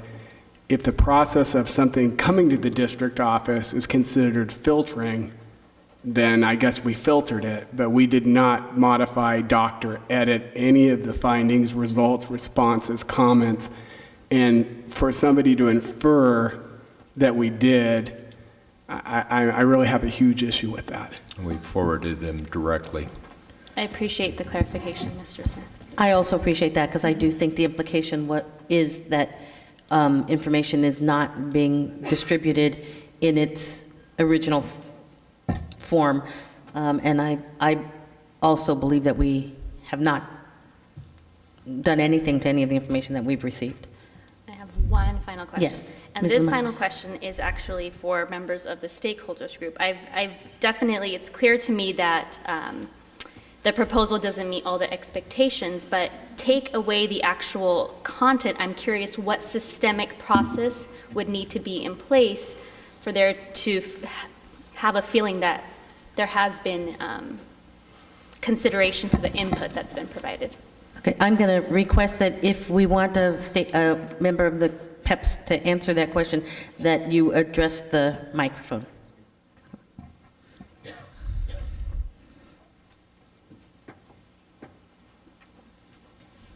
Thank you, and I appreciate your asking us, and it, as you know, sometimes frustrating when we want to give a comment because it might be helpful to the discussion. And just to clarify what Dr. Sarvis said, there was responses and counter-responses and counter-responses, so I want to kind of get the timeline a little bit more accurate. We had the stakeholders meeting on December 7th, where we had 5 hours of very intricate debate about the science of testing and what they thought. Sometimes there was divergence between the CIH and MD opinion. But the idea was a lot of stuff was going on in 5 hours. So we actually have very different recollections, our group, from what Kate Parker had, and I think it's just because in 5 hours you get blurry-eyed and it's hard to keep track of all that. So the thought was we'd have a draft protocol sent back to us with the final sort of what Panacea took from that meeting and came up with a set of what the protocol would look like, a draft form. So that was sent out to us with the idea that we could comment and give feedback, give input on it. And I assume input means that these are our comments like, no, you didn't hear us right, or you got this wrong, this is what we meant, this is what we insist on, this type of thing. So these responses to their protocol were due on, per Dr. Sarvis's dictate, due on January 7th. So we submitted by that deadline.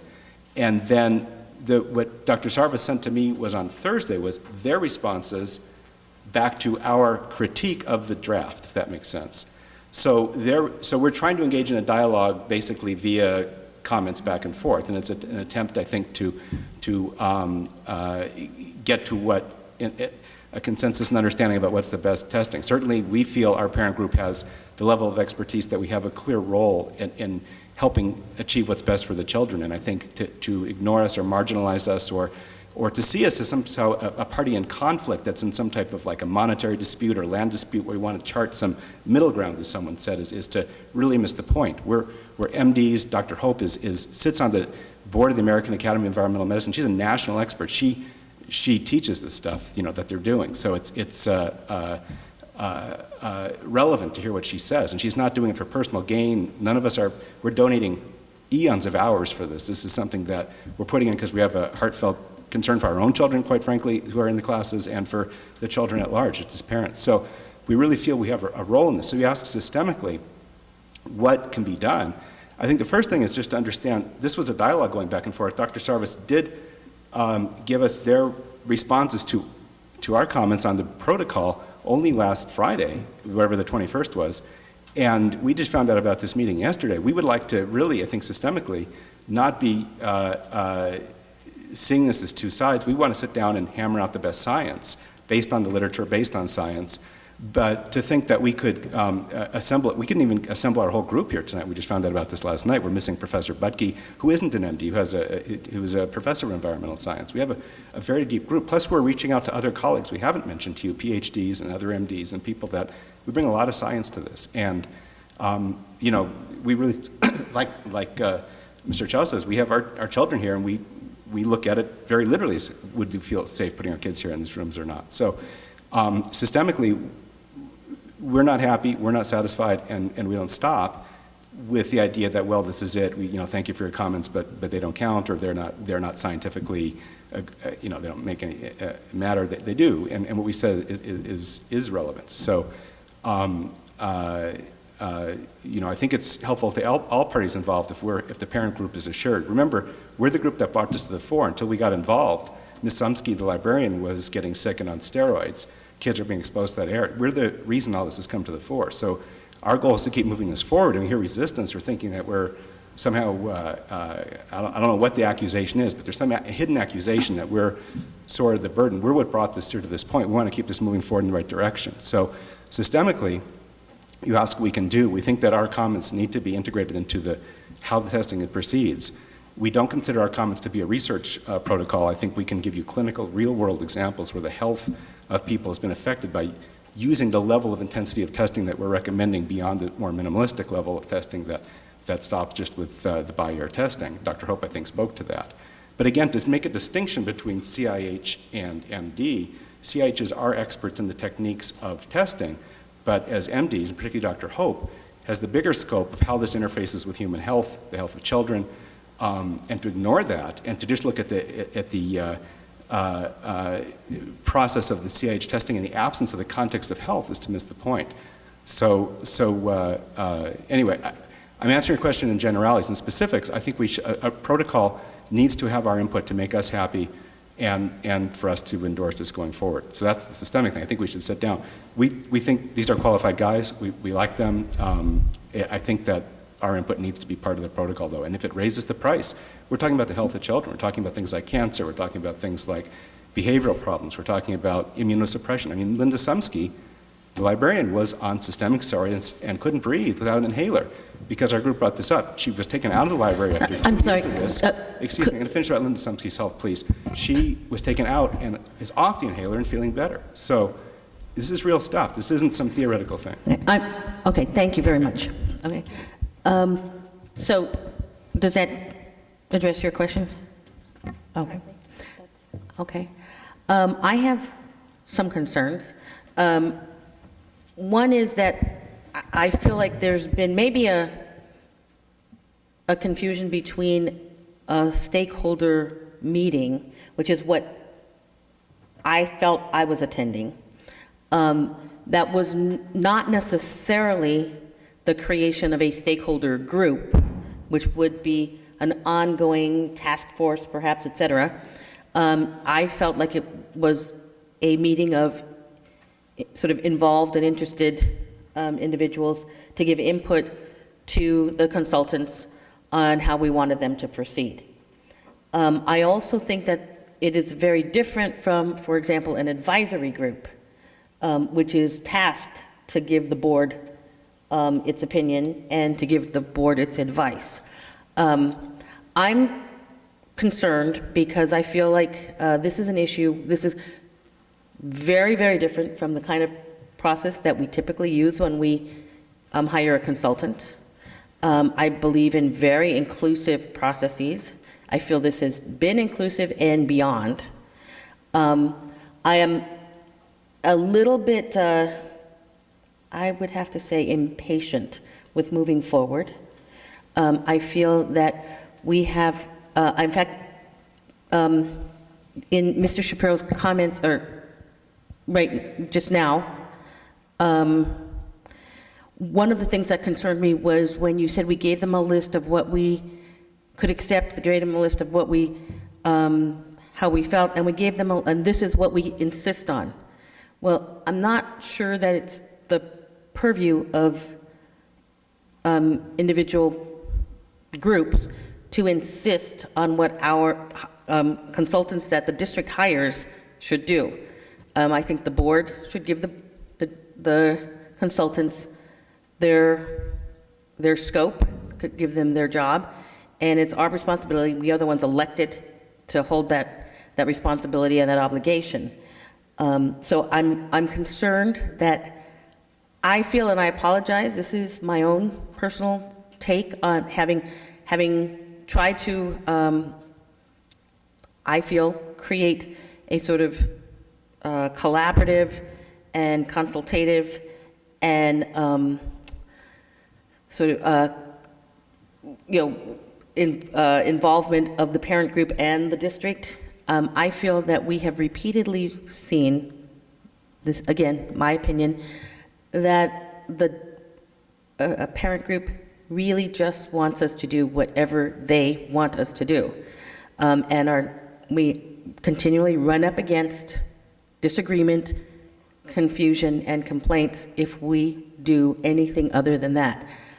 I'm personally ready to move forward. I feel we've gotten the input, we've listened to the experts that we've hired, and that's what we should be doing. So, Ken? I have a question for Mr. Katchen and Xiao. When you describe the middle ground of finding nothing, finding something, and inconclusive, in your responses to some of the critiques by the parent group, you cited a lot of kind of industry standards and reference points. And so I'm wondering if you were to fall into this inconclusive area with any of your sampling, how would you determine that it was inconclusive? I mean, what kinds of guidelines would direct you that way, and then what would be conclusive? I mean, at what point do you reach conclusion in a situation like this? So some of the parameters that we talked about have what we call an absolute guideline. In the case of some of the chemicals like formaldehyde, there's a number there we talked about. In the case of mold, it gets a little fuzzier because you're doing a relative evaluation, indoor versus outdoor. So as you go through that, some of these things, and it's not a cop-out to say professional judgment comes into play, and that's partly, I assume, why you hired us, because of the experience that we had, that in those cases where there is some clarification needed, sometimes you have to go back and do additional testing, sometimes to the level that some of the stakeholders have recommended. But normally speaking, we try to at least do this as a first cut approach, and then if we need to, we collect more information and go from there, so that you get at least to some definitive conclusions and recommendations, so that as a board you can make some informed decisions as far as what needs to be done next. That's our goal. Thank you. And I guess I'd just like to follow up on Mrs. Cordero's statements. Back, I guess it was in December when we were discussing this earlier, I said, I don't want this to become a battle of the experts. And we have hired a firm that we have faith in. And as much as I do appreciate the input and the time and energy that has been spent by the parent group, ultimately I think that we can't follow every avenue of concern by every constituent group, or we would never get our work done. And I think we need to move forward. We need to eliminate concerns about these rooms. And so my inclination is also to move forward. And I guess my main concern at this point is, do we approve only a few phases? Are we being asked to recommend all phases at this point in time, given the $50,000 price tag? I think that all you could approve is the numerical value that's on the agenda, and we'd have to bring the balance back at the next meeting. Well, let me broaden that. We'd like you to approve this plan, and then back on the other items, we'd like you to approve those expenditures. I must be missing something, because I don't see on what's in front of us any price whatsoever. Am I missing something? I think we're talking about the consent items. No, I'm talking about the plan. It says fiscal impact to be determined. Right. We know the consent item, but that mainly is for work that's been done. Right, and so if it's a not to exceed of 50,000, it's not here. So I'm saying the balance or the difference between 50,000 and 23 or whatever the purchase order, we'd bring that back as another purchase order. So, because I'm not sure we can do it any other way. If I may interject, I believe the question, at least that I would have, and it might be Mr. Herron's question as well, is then by approving this plan, are we then approving an expenditure of up to $50,000? I don't think so, because you're only approving this phase, and the cumulative value of all phases, is that correct? Is what we estimate to be $50,000 or not? No, it's additional. It's additional to that. It's additional to the 22. I think it was $20,000 $22,000 budget. That's for the phase. That's for the sampling phase up to this point. Okay. For the actual conducting the work, so laboratory analysis and so forth and so on, those are additional 50,000. So we're up to 72,000? That's correct. Okay. I mean, I'm just blown away. And obviously, the safety of our children is number one priority. I always learn, and I got to be careful, that it's not what you say, it's how you say it. And I have to say to the parents group, from day one, you've been in our face, and you've been dictatorial, you've been on our backs, and I have to say, I think some of that has resulted in the inflation of this project. If we had just been allowed to hire somebody to do in their best judgment what they should do, I don't think we'd be at this number. And I don't blame you at all for your charges, because you're going to be second guessed no matter what you do. And I think you're going into it with your eyes wide open. I think we need to go forward. We have no choice. As I said, I'm still of the opinion we never hired you, but it sure looks like we did. And therefore we have nothing we can do about it. We've done it. I mean, to now stop and say, hey, 72 is too high, let's go see if we can find somebody to do it for 50, or 40. We had somebody at 13.5 that we could have had the report back by now to see if we had a problem. And it may not have been the right report, and I'm not saying we should have done that. But I think we're in a box. We have to do it. I would hope that you would look at Mrs. Hope's letter, and if there's anything in there that you think, hey, we should implement this, that you would take an extra step to say, okay, in our planning, we will recognize this is something that we hadn't heard before and we want to do it. And all the other, you've answered all of their critiques so far. And if there's anything that you think is valid or could be done within the scope of what you're talking about, I would hope you'd take the initiative to just do it. But, I don't think we have a choice. I think we have to go forward. I just want to comment on your last comments, and that is that I, however, do not want to just give carte blanche to any correspondence that comes to you, that if it raises another issue or requests that you do something else, that you just go ahead and do it, and we tack on the price, and before we know it, we're at $150,000. I meant reasonable. It's something that they say is absolutely valid. So, well, I want to say I am looking at up to an additional $50,000 and not more, So we're at a not to exceed of, not to exceed. let's just call it So if it can be a- 75,000, so is that close enough? If it can be accommodated within our not to exceed, then yes. But if it can't be, then it needs to come back before us to see if we want to add it or not. Can I just say that the cost also, I mean, we've been throwing out large ballpark numbers without any specifics attached to them. I don't want to implicitly say, go ahead and spend up to this amount because, you know, it sounds like that's what we're willing to pay. Obviously, we want you to come back with very itemized expenses, and if you can come in lower, believe me, we will appreciate it. So please do your best to do that as well. We are a school district and we have those funds. Are these costs something that come under the bond money eventually?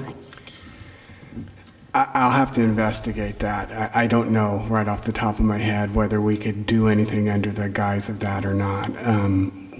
One of the things you'll hear me talk about later is well, I'll wait till later.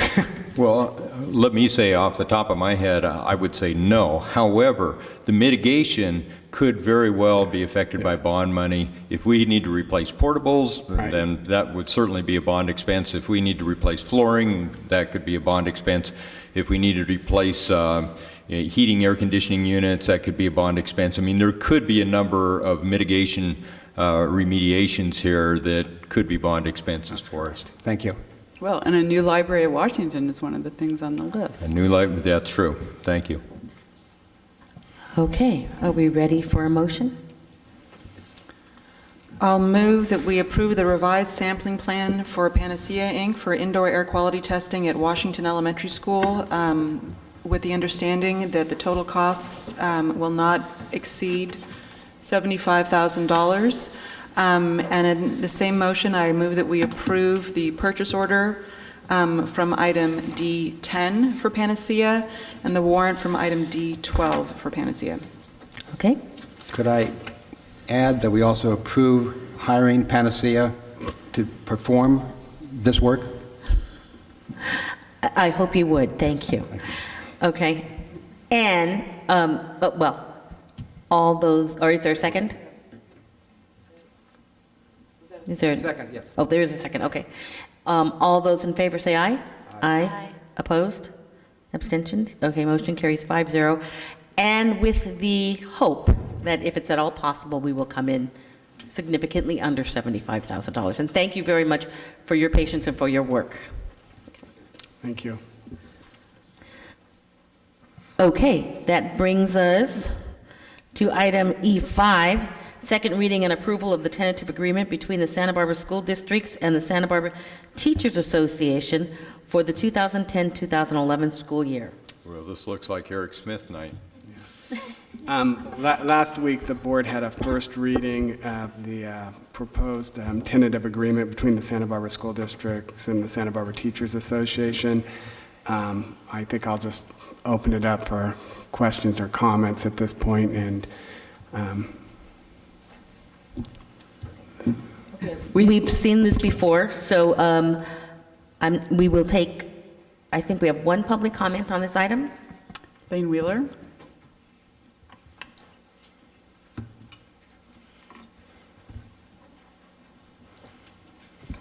Thank you.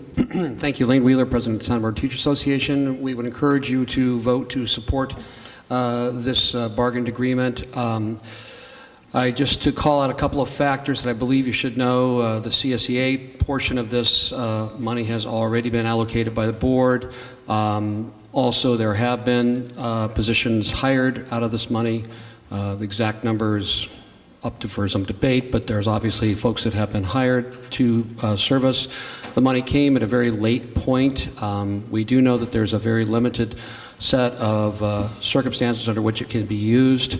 I do want to call to your attention also that over the last 5 years, teachers have been experiencing something on the order of 8 to 10% increases in their health care costs on a yearly basis. We have pushed off cost and managed to stay below the national average increases by pushing costs off to the users. So it costs more for your prescriptions, it costs more for your doctor's visits, for your specialist visits, for surgery, for hospitalization. We have no problem, well, we have some problem, but we certainly understand the need to make those expenses equitable for the ones who use it the most versus those who don't. But once again, teachers, our certificated staff have taken the responsibility on their shoulders, and we believe that this is a fair and equitable expenditure of these funds and appropriate designation for the expenditure of monies the way Congress allocated them. So we would encourage you to move forward with this, and we trust that you will do the right thing. Thank you very much. Thank you, Mr. Wheeler. Okay, that concludes public comment. Do we have any comments or discussion from the board? Mr. Herron? Yeah, I'd like to beg your indulgence. I'd like to read this because it has been troubling to me. Obviously, I value every teacher, and I understand what they do for us. And I would love to pay them much more and do anything we can. And this has been a hard decision for me personally to resolve in my own mind. In addition to giving it a lot of study and thought, I've met with Mrs. Jate, Mr. Wheeler, and Mr. Smith, trying to find reasons to justify supporting this agreement at this time. I want to thank them all for giving me the opportunity to go over with them all the possible ramifications of my thoughts and questions. There is no doubt in my mind that negotiations leading to this agreement were done in good faith. At the time it was negotiated, our financial condition was far better than earlier imagined, and we were easily able to come up with $500,000 needed to make our required reserves with no need to use the federal job funds, and therefore made it logical to consider them as an off-schedule bonus. Unfortunately, within 2 weeks, our situation deteriorated significantly, subsequently to the point of needing $5.5 million, and as we will learn tonight, the possibility of planning for a need of finding $10 million. It is simply very hard for me personally to justify approving almost $1 million in off-schedule bonuses when we'll be faced with draconian cuts within weeks. To me, we should be looking at the total picture and ensure that everyone is aware of the trade-offs. For example, could these funds be used for 8.33 FTEs to keep 9th grade English at 25-1 rather than increase it possibly to 35-1 for 1 year? Could the funds be used for 6 full-time employees to keep 9th grade math at 20-1 rather than even thinking of considering going against the promises of Measure H to the public and increasing the class sizes above 20-1? Could the funds be used to eliminate possibly 3 days of furloughs next year? Could the funds be used to retain 11 teachers next year? We hired 19, and now we're going to be faced with firing 19. Could we save 11 of them? There are simply a multitude of trade-offs that definitely will enter in our decisions. It definitely can be viewed as jobs versus bonuses. I do know that once we approve this tonight, these funds won't be available to deal with any of these issues, but we will still need to face them, and without the $1 million being part of any potential solution. The result definitely will be teacher layoffs, and we're going to hear, keep it away from the classes, keep it away from the teachers, but this process is going to take $1 million out of that picture. I realize that some indicated it would be nice to think of this as a replacement for some of the recent increases in medical costs, and yes, it would be nice. But all such increases, I presume, were made in good faith with appropriate considerations of trade-offs, and possibly in the hopes that maybe in good times something might be done to stop or offset them.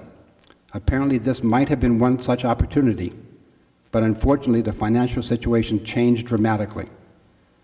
Some would argue that since we granted something similar to the classified employees, that it's only fair to treat the certificated employees the same. This does have merit, but unfortunately, that main agreement was approved by the board on November 23rd when all was well financially. It was after the fact that we found out differently, and in my mind was simply too late to change that decision. It would be very nice if the only decision was to be fair. Unfortunately, it is on the agenda tonight for decision and not last November, a different time under different circumstances. And I won't be able to support it as written unless you guys do such a tremendous job of changing my mind. So I am open. Not much. I could support delaying in order to include it in the larger budget discussions, or by sending it back in order to reopen the discussion based on the significant financial strains we are now facing that simply did not exist at the time of negotiations leading to the agreement. I understand my fellow board members probably feel differently, and I accept that, acknowledge that, and I'll abide by any decision of this board and support it totally. Thank you. Thank you, Mr. Herron. I appreciate the thoughtfulness of your comments. Other board members? Ms. Deegan? Well, yes, thank you very much, Mr. Herron. And I think we are all really struggling with the dichotomy here and the difficulty in making this kind of decision. And I actually asked Ms. Chate to go in and find me the numbers of the annual, the average annual increase in our teachers' benefits for just this last year, and it was about $1,300 per teacher. And for the classified, it was about $1,000, and we know that they, on average, make significantly less, and so it's a larger portion of their annual salary. And I know a number of our staff have actually gone to the catastrophic health care plan because they just can't afford the health care now. And so, in fact, I see a couple sitting in the room who've told me they've done that.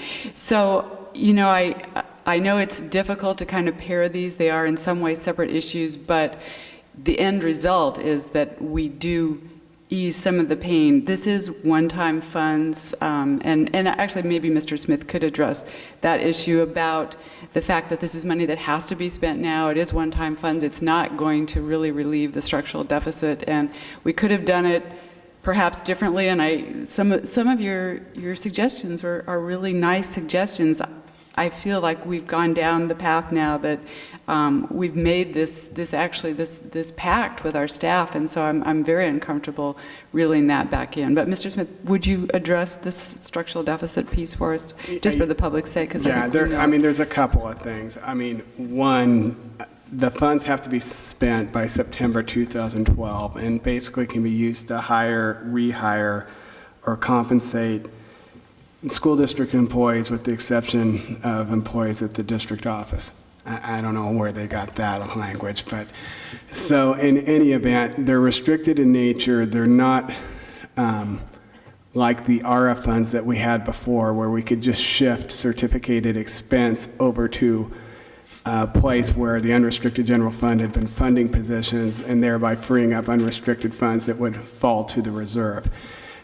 These are in a restricted resource that basically have to remain restricted for those purposes I described a moment ago. So Board Member Herron is correct. You could use them to basically mitigate or delay or postpone the reduction in force or things of that nature for 1 year, but the money would be good for 1 year only, and then if those are ongoing expenses, they would recur after that. So I'm trying to be diplomatic here. So does that answer your question? Okay, Ms. Limon. So I have to actually say and thank Mr. Herron for sharing that, because I think I've also struggled with some of this, and I could probably be convinced to wait and to postpone till we have a greater picture of what's going to happen. It seems to approve 1 million when we're going to talk about 10 million is really tough. But hitting close to home, I think, to me, is the reality that I see, that we either have the discussion about losing teachers a year down the line, or because of this, or because of health insurance. I personally know teachers who are moving out of town because the cost of living here with their families is not working. So this could help a tiny bit. Is it going to do enough? I don't know, but for me, I'm thinking of, do we help the teachers we have choose to stay here, or are we going to help, or are we going to have to think about letting go 11 teachers down the line? So I'm personally very torn. I could probably be convinced to wait on this, but I think it has hit close to home just from talking to some teachers and seeing, and I know a few that have had to move out of Santa Barbara. because things are just adding up too much. And so this is a help. I don't think, bottom line, this will not solve either one of our challenges. It won't. It's not going to solve the challenge of keeping more teachers here and making cost of living affordable, and it's also not going to solve our $10 million possible deficit. So it's a very hard decision. So, yeah. Ms. Parker. I appreciate everybody's comments so far, and I particularly like that everybody's had a slightly different angle on it. I do feel that this particular use is as relevant as trying to keep 11, 12, 13 teachers for one extra year, or is it trying to retain teachers? Is it trying to mitigate what's been going on for the past couple of years, which is that teachers' take-home pay has been declining significantly as this recession has hit the district. And as Mrs. Deacon said, in this year alone, it's a $1,300 increase in the pay that they have to put out for their health and welfare benefits. And when this came forward, I mean, I'm looking at this and it says 2% bonus, but I think all board members were thinking of this as it came forward, not as a bonus on the salary, but as a way to mitigate health and welfare costs. This is the way it needs to be worded. One of the reasons I actually think that this is important to do now is because if we delay it, this $1 million doesn't address what we would need to do in terms of cutting $10 million in a few weeks. And therefore, we need to be in the position where we can go back to our bargaining units and say, we did what we could for 1 year for 10, 11, but we need to work together and come up with cuts, possibly up to 10 million for 11, 12. And I think it's important that we show that we have bargained in good faith and that we're ready to move forward with what's been discussed over the past several months, with the understanding that I don't think we have ever cut this amount of money in one go. Of course, we're all hoping that this ends up just being cuts that happen on paper and aren't ones that we have to go through, but we do have to go through a worst-case scenario situation. We need all bargaining units to be right up there with us so that we can be successful, because it's going to be incredibly difficult. And I think that anything that we can do right now to help our teachers for 10, 11 is worth it.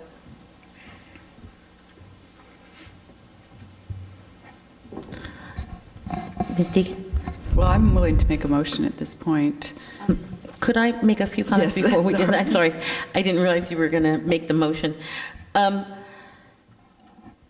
also want to echo Ms. Parker's comments that I think it is really helpful that we all seem to be taking slightly different perspectives on it, because it helps us, I think, to look at the whole issue and see things in a different way than we may have initially looked at them. Part of my concern with this, or part, I guess I should say maybe part of my support for this, goes back to the notion that they are one-time funds. And I am sort of in agreement with Mr. Smith that one-time funds should be used for one-time expenditures. And so I feel like this is a very appropriate use for these funds, because it doesn't commit us to additional expenditures down the road, nor does it simply delay the inevitable, which I don't think necessarily helps us in the long run. But I also think that repeatedly, especially during these very lean times, we ask our staff, in this case our teachers, to bear with us and say, okay, well, right now we have no money, so you're going to have to just, live with basically nothing, because there's nothing we can do about it. And later, when things get a little bit better, we'll come back to you. So here, I think we have the opportunity to maybe, I agree with Ms. Limon, this is not going to fix the problem. And it certainly is not all that teachers would like it to be. But it is at least, I think, a step that we can take at this time with funds that really can't be used in too many other ways, in a way that would really address the $10 million, or certainly not our structural deficit. So it seems reasonable to me to try to do what we can to assist our teachers who really are, struggling through this economic downturn in really, difficult circumstances. And so I really understand what you had to say, Mr. Herron, and I appreciate not only the comments themselves, but also the tone in which they were made and the spirit in which they were made. But I think this is an appropriate use for these funds, and I think it will be beneficial to the district as a whole to do this for the teachers at this time. Yeah, I knew I wouldn't change any minds, and you haven't changed my mind. But I just hope when we get the laundry list of cuts that everybody remembers that if the topic comes up of changing class sizes in English to 35 to 1 or some higher, some number up to that, that we could have postponed that a year. I hope they remember that if there's any discussion on changing to 21 in 9th grade math, we have 2 more years of that obligation.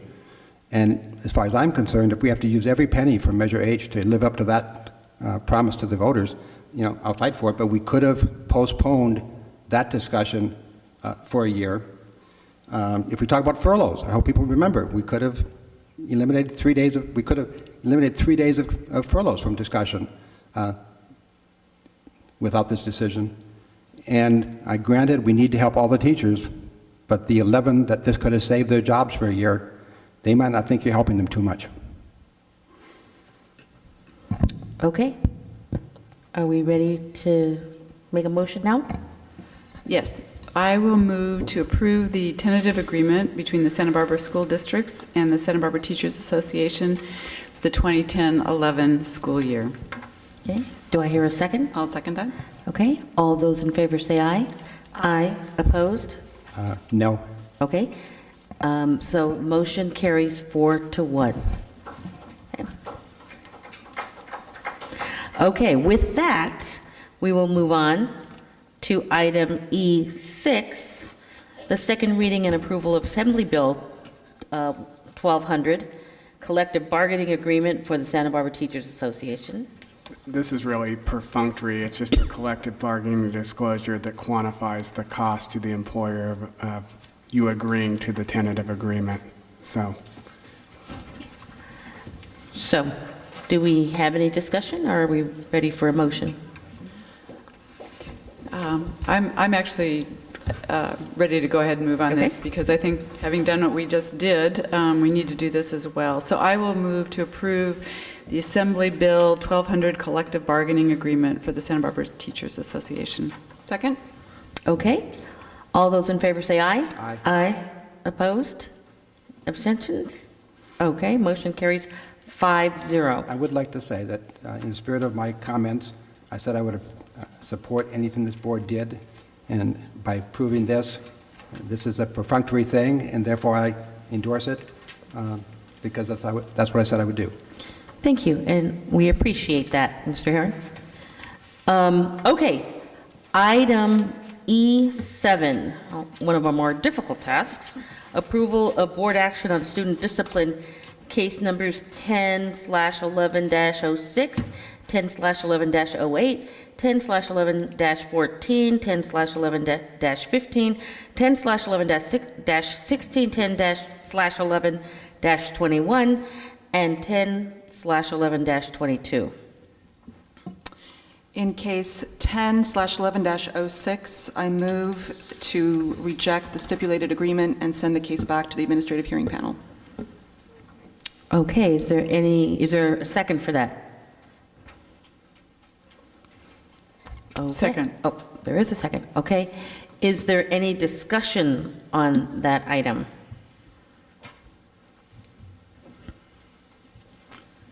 Okay. Then all those in favor say aye. Aye. Opposed? No. Okay. Motion carries 4-1. In case 10/11-08, move to accept the findings and recommendations of the Administrative Hearing Panel for 1 school year suspended expulsion, with the exception that district staff reevaluate the placement of the student with input from the home principal, the receiving principal, and the student's family. Okay. Is there a second? Second. Okay. All those in favor? Under discussion? Oh, I'm sorry. I'd like to make it clear Discussion. to staff, my understanding is this is not a recommendation to change the result, but just evaluate the result. But we're not saying change it. But we could be saying change. Yes, It but we're not making a direction to change it.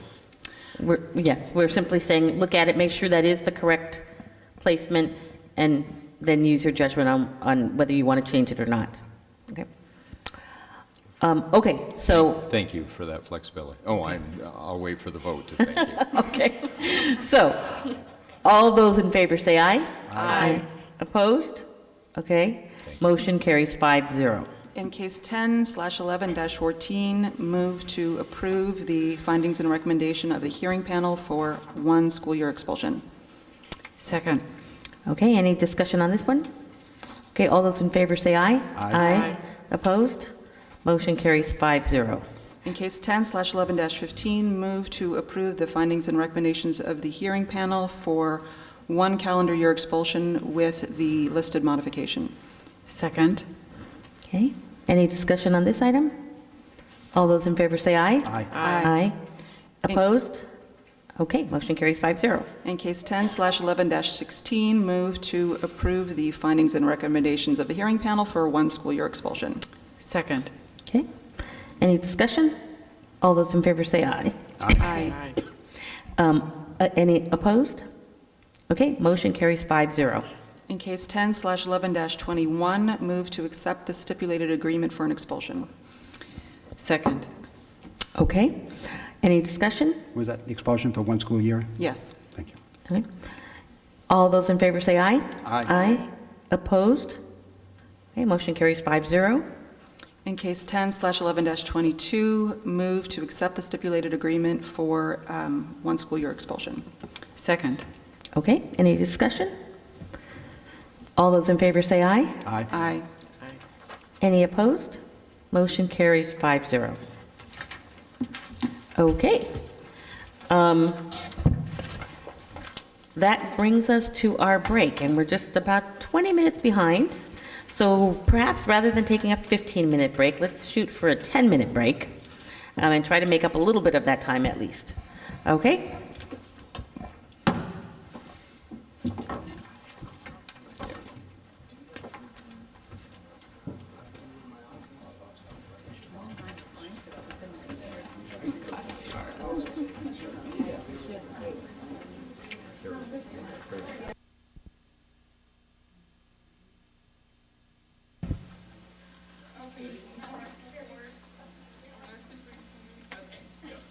I'll call our meeting back to order.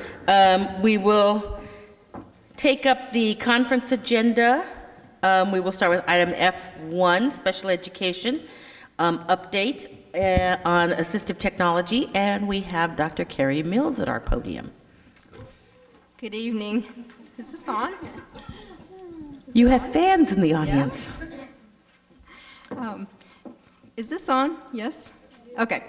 So this evening, I'm going to turn over the podium to our 2 guest speakers. We have been working really hard in our department to increase our capacity in assistive technology. And tonight, after Kirsten and Debbie finish their presentation, then I'll do a second presentation on the roles and responsibilities document. But at this time, I'd like to invite Kirsten Escobedo, our elementary director, and Debbie Keys-Thomas, our program specialist, to talk about all of our work in assistive technology.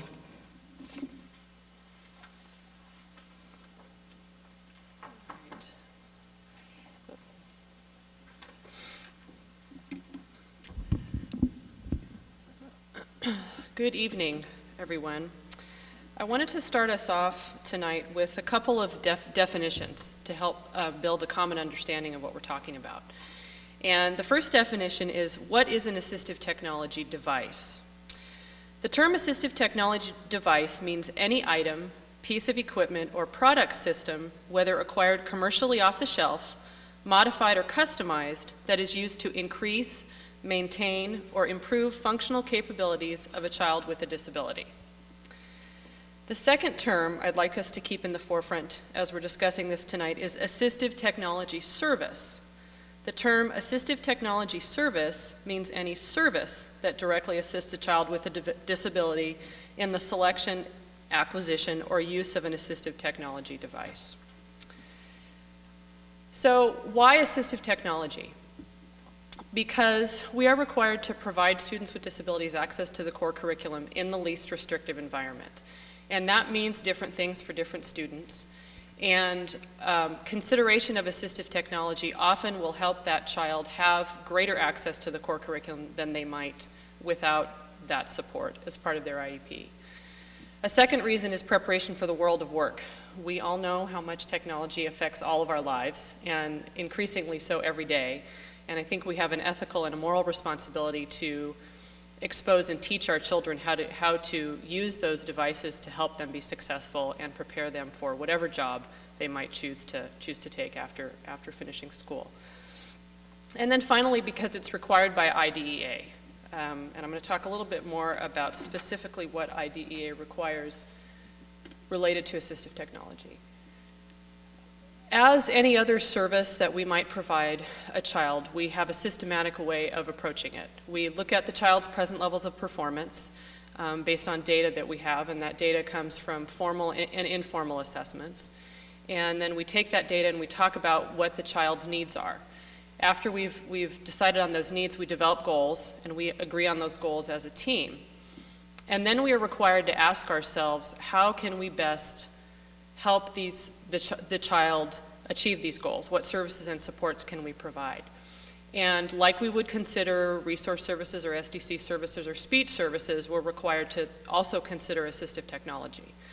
And once we, as a team, look at our data and say, yes, we feel that the child would require this, then we are required to specifically look at what devices should be made available to that child. And once that device is written into the IEP, device or software is written into the IEP, then we have an obligation to provide that. And just a couple quick examples of what we would look at for an assistive technology device. There's a huge continuum that's out there, but for students with higher incidence disabilities, learning disabilities, and for students who are working really at or close to grade level standards, looking at maybe a diploma track, we're looking at something like maybe an assistive software that might help them organize their writing or read text out loud to help them better comprehend the core curriculum. For a student who is on maybe more of a functional skills track, working on daily living skills, those kinds of things, maybe how to communicate better with their peers, we might look at what kind of a device can help them ask questions, make choices, that kind of a thing.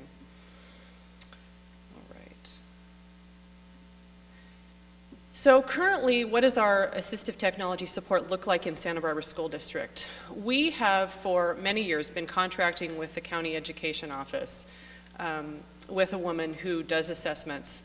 She's hired by County Education Office to do those assessments and provides that service to all of Santa Barbara County. The nature of her job, it hasn't been established for her to typically what she'll do is we'll have an assessment plan signed, she'll conduct the assessment plan for us, come to the IEP meeting, the team will discuss the recommendations, and then implement those into the IEP. At that point, her responsibilities have stopped. The nature of her job is not such that she can come in and provide ongoing support for teachers and students and help them learn how to use the software or the device. So unfortunately, what has happened in some situations, in more than we'd like, is that things have been recommended and purchased and implemented, but not to the level that we had hoped, and not to the degree that really can provide the child with full educational benefit. And then I alluded to this already, but there is no ongoing training and support for teachers and students systematically built into what we have now. So what are our goals at this point? Well, we would like to first look at building capacity among our own staff members to eventually get to a point where all of our special education teachers have a minimum level of knowledge with how to have a discussion about whether or not assistive technology would be appropriate. Not only assistive technology, but also adaptive kinds of technology as well. And then also get to a point where we're taking back our own district assessments and providing the formalized assessments through the use of a team approach. And I'll talk a little bit more about that in a couple minutes. So how do we hope to do this? What are our steps? Currently, Debbie Keys-Thomas and I are enrolled in an assistive technology certification program at the Diagnostic Center in Los Angeles. We have attended 5 or 6 sessions and have a couple more to go. Part of that process actually involves us doing some projects where we're assessing students and asking questions about how do we decide if assistive technology is appropriate. And a resource that's been made available to us through this training is that of our instructor, Dr. Susan Simmons, who does coaching and mentoring and support for districts. And she has agreed to make herself available to us now, has already started to actually, in the development of our written technology plan, but also next academic year to help do some training and mentoring with our team. And really the definition of what that looks like is it's up to us. We can mold that under her guidance as to how we might best want to utilize her. We've also targeted 2 pilot schools who are in the process of integrating some software that we've purchased, the Solo software, which is an assistive technology reading and writing software for students. And we are working with them now to try to figure out how we would implement that with them. We've actually purchased site licenses for San Marcos High School and for Washington Elementary School, and have started to work a little bit with their resource teachers on how they can use the site licenses for all students. For example, the resource teacher at Washington Elementary School started doing some co-teaching in a 6th grade classroom, and in part of his lesson design, he's implementing starting to implement some of the features of the Solo software so that it has all the students in there have access to it. This has been a really good learning process for us because we're seeing some of the glitches that we can run into, so it's helping us better learn how to write our plan, know what's some of the ways we might need to utilize Dr. Susan Simmons as we go forward with this more across the district. And then finally, the leadership team. We have a group of individuals who volunteered to be part of a team to help us go forward in this. The resource teacher at Washington, one of the special ed teachers at San Marcos High School, a vision specialist, and one of our district speech therapists, and then Debbie and I will also be a part of that team. And we have our first meeting with them tomorrow after school, so we're looking forward to that.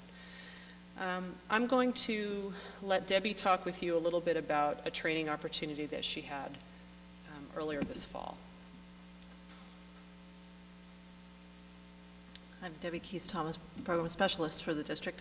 I was able to take advantage of an invitation to go to Chicago in the fall, and I went to the headquarters of the Don Johnson software company and had a 2-day intensive training on the use of the Solo project product, as well as just gaining some really interesting education on how the future of our presentation of curriculum in general should be investigated and basically moving forward on just shifting people's ideas on how students learn, how we can provide access to all students to the printed work basically going forward. And it was really quite motivating and interesting, and I really appreciated that opportunity. I've been able to come back to the district and share that kind of enthusiasm, and I'm pretty excited about what we've been able to do and accomplish. While it might seem like things are kind of moving a little slower, I think what our end product is going to be is using assistive technology with the fidelity that it's supposed to be. Well, we were all concerned about that when we saw the title. Makes you think, look at it a little bit differently. Any questions? fantastic. Herron? Yeah, I mean, obviously, I love it. Is there anything the two of you need? I mean, are you technology sufficient that you can do your jobs with what you have? Is there anything that would make your job? That's an open-ended question.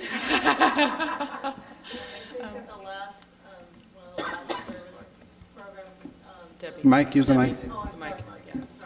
I mean, you two are the leaders in this, so in order for you to do your job, is there anything you need? Add something.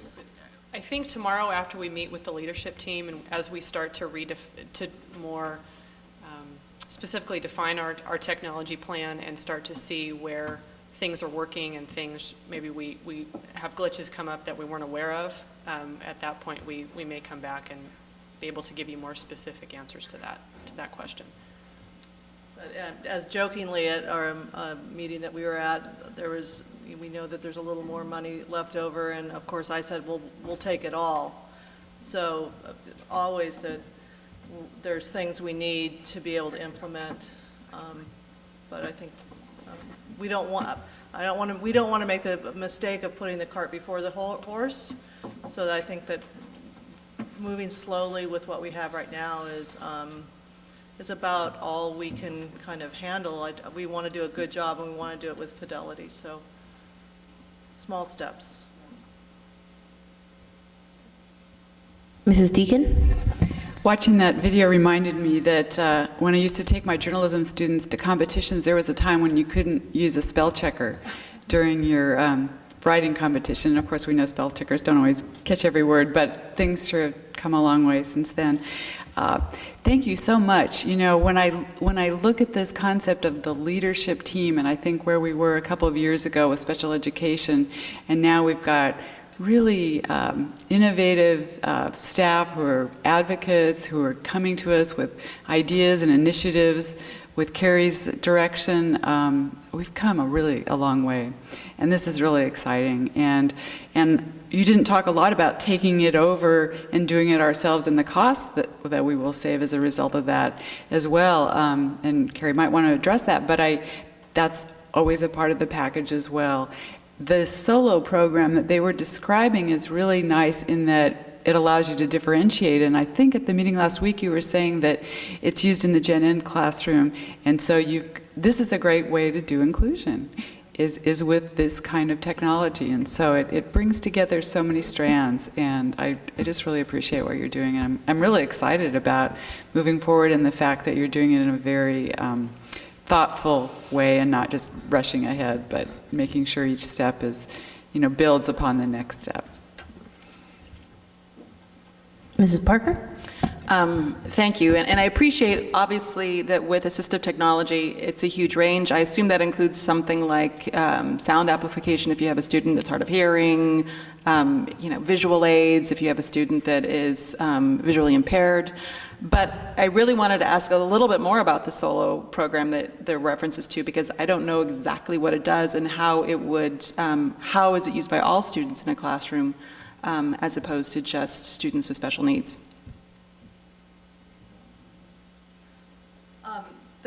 There's 4 different components to the Solo 6 product. One is a word processing program. That's you can put speech to your text as you type, and as it types, it will give auditory feedback. So that's a basic writing program. There's then what the Co-Writer product, which is a word prediction software. And so while students are starting to write, it will give some word prompts or word suggestions that they can use as they write. It also helps with the spelling and giving visual cues that way. It also has flips over and has a great dictionary, topic dictionaries that you can add in or what have you. And then there's a digital graphic organizer, which is many teachers use those now when they want to have how do you do a 5-paragraph essay. It will, they'll put up on the board. It's got to have a topic, the subtopics, and these, we probably could look them up, but it would just, teachers could use that as a presentation tool so everybody sees what a good paragraph should look like. And that's what's happening at Washington is the special education resource teacher is working with the whole class on this is what your science paper should look like. And it's part of the solo program. And then students add in sentences as they go along. And for those that need a little more help, then they can turn the co-writer on. It will work in conjunction with that program. And then they can basically, at a click of a button, send it all over to the Write Out Loud, which is the word processing program, and boom, your paragraph is basically developed for you. So that sort of it works together. The last program is Read Out Loud, which is a pretty amazing program where it will put anything text-to-speech. So you can go on any website, any book. We're trying to access a little more with Bookshare, which is a free program online. It will read any printed material. I'm smiling because I think our district staff probably want it now. Yeah. It's really interesting, just to learn, so to learn the products, I use them. I think Leonna's not here. Yeah, Leonna's here. When we shared an office, it was a little, she got a little bit irritated because I'd have co-writer going while I'm doing my emails or whatever, and, it's got a little bit of a mechanical voice to it, but it is helpful. You can teach it to learn the vocabulary that you might use. I have my co-writer dictionary is, basically all the special education terms that I could possibly think about, and so they pop up as I type along. So it's it's a good program. They're like any kind of new thing, it does take some time before you're really, really good at using it, but I think the students will pick it up certainly faster than we will as adults, so that's a nutshell. And there's many other programs. I don't want to say that Solo is the only thing out there.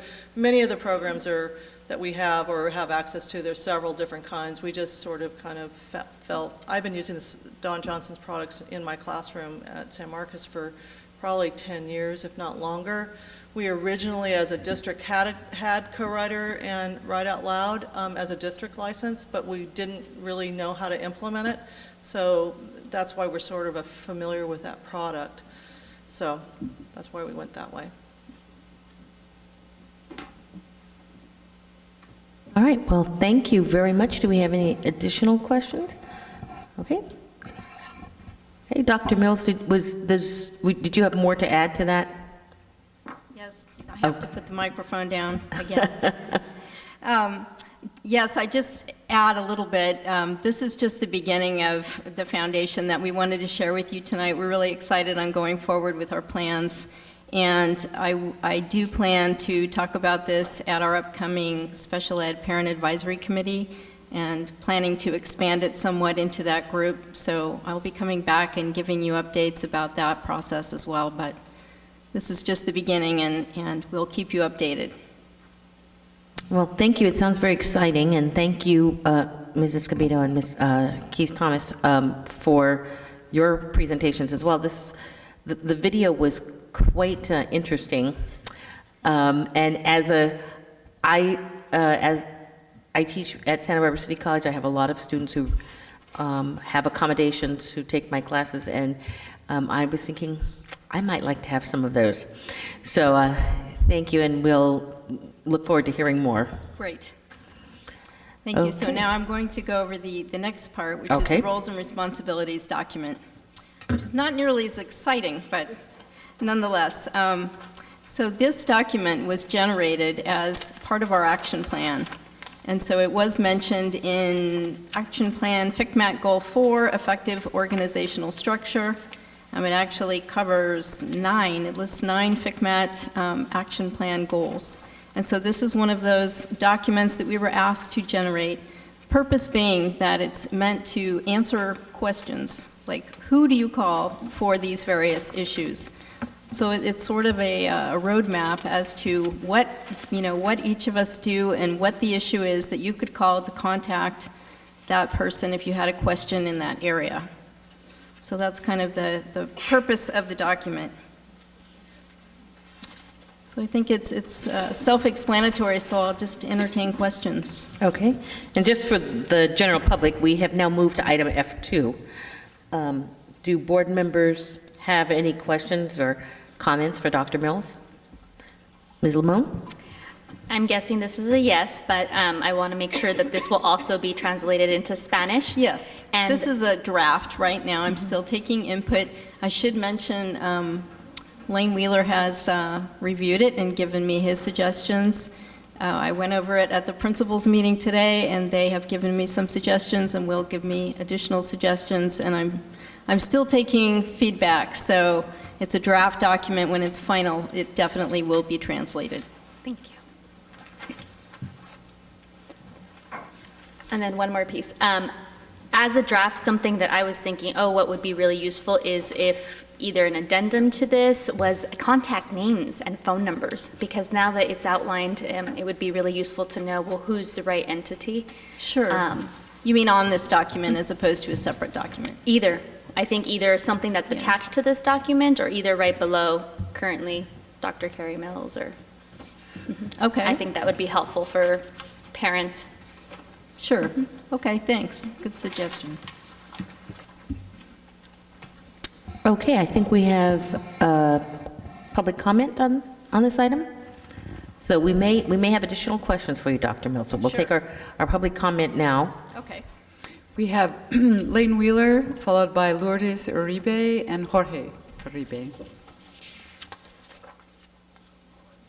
Thank you, Lane Wheeler, SBTA. I'll just be real brief. There was one omission that one group of service providers on that list that was not included. I talked to Ms. Mills about this, and I'm not sure if it's yet to come in a further draft, but I did want to just remind folks that nurses do serve on the IEP committee. Their role is not identified. They may not necessarily be on every committee, but on every IEP team, but it might be advisable to have them, those roles and responsibilities identified there. And then the other piece would make, just to make sure that this is in keeping with the current job descriptions for these folks and doesn't exceed that, the limits of those conditions. Thank you very much. Thank you, Mr. Wheeler. Lourdes Uribe?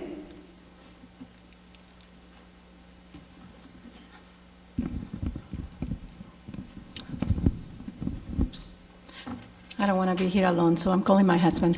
Thank you for the opportunity to speak. My name is Lourdes Uribe. Welcome to Ms. Limon to the board. I kind of miss Dr. Noel, but we're excited to have you. I was surprised and concerned when I read this item that Dr. Mills just presented. You know, roles and responsibilities of people in special education. Because it's late and because when it's this time of the day, I'm tired. I'm probably going to have a little trouble making sense, but bear with me. It's hard to be here and try to explain in a positive, uplifted way the concern that I have. I was called, well, I checked with the case manager at the school of my son, Dos Pueblos High School, a wonderful case manager that's he's been the case manager for probably 15 years with my oldest son, who's 24. And Mr. Newhouse is very helpful, you know, with providing support, you know, to my special students at different schools. He was at La Cumbre, and then now he's at Dos Pueblos. And he expressed to me that my son got a D in a class. And I was surprised because I checked periodically with Mr. Newhouse, and I wasn't excited. My son is a dyslexic kid with an IQ of 140. He's very gifted, and is one of the very few kids, as I've been told, you know, in this kind of classes, high level. I believe it's Algebra 3-4. And we discussed, you know, possible suggestions and possibilities for this happening. After the shock, you know, I was under the impression that we were going to be just discussing, you know, friendly, maybe with the teacher. I understood that Mr. Newhouse was in contact with the teacher, but obviously he wasn't. We had a meeting this morning. It was an IEP meeting. Mr. Newhouse was not there. When I read about responsibilities of case managers, you know, my first impression was maybe support for parents, especially parents like me, Latino parents, who sometimes are I don't know, overwhelmed by the way the educational system functions. I don't want to see bad faith. I don't want to see things that are not there. But it is very concerning to have a meeting and to be told that your kid is lazy and that I need to learn, how to sit down with my kid to do homework and those kind of things. 25 seconds.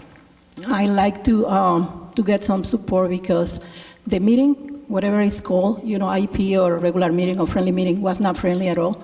And it was just me there. And the team, was a number of people from the school. And I didn't kind of appreciate, the way things were conducted. Thank you so very much.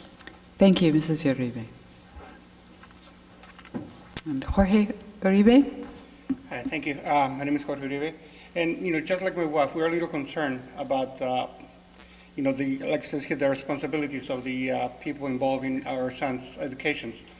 It was kind of strange how things developed this morning.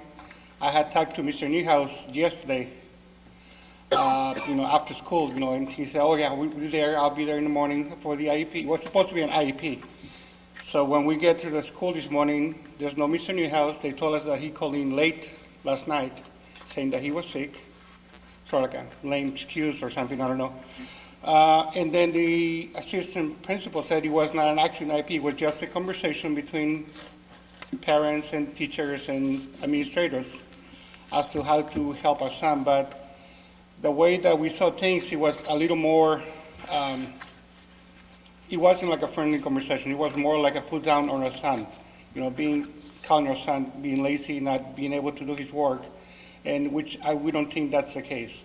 So like I said, we're just a little concerned about how things develop about this supposed to be an IEP, which never was. Thank you. Thank you. Okay, does that conclude public comment? Yes. Okay, great. Dr. Mills, if you'd like to come back to the podium. Are there any,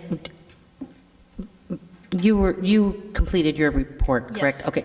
Are there any additional questions or comments for Dr. Mills? Okay, I think we are satisfied. Thank you very much. Okay, thank you.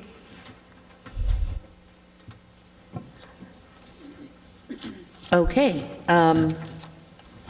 that brings us to item F3, the dreaded report on the governor's 2011-2012 fiscal year budget. We're hoping that you have some magic up your sleeves, Mr. Smith, and that you're going to tell us something positive.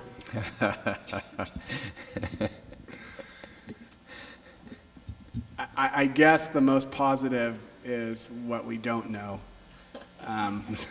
So one of the things you'll notice is that I'm going to give a report on the governor's proposed budget for 2011-2012. And generally my process of doing this report, I have to take School Services of California's PowerPoint and hunt and peck and put it in our own PowerPoint. Well, this year they said, hey, a lot of you districts, just take our stuff and hunt and peck and put it together. So we're going to give you a canned package. And so that's what explains the, their logo here in all the slides, right here. So that's why you see that. So I guess they want credit where credit's due. So in any event, the governor's budget really is the first milestone in the development of our budget cycle. And I guess the proposed California budget could only be described as a quagmire. The structural deficit, which has never been fully addressed in prior years because the state has resorted to gimmickry, sleight of hand, internal, external borrowing, overestimating revenues, underestimating expense. Well, it's finally come home to roost. So we're looking at a $25 billion deficit. And basically, if you look at the combined deficits of all states, we're at about 49 billion. We have 25 billion of that. So that kind of puts it in perspective for you.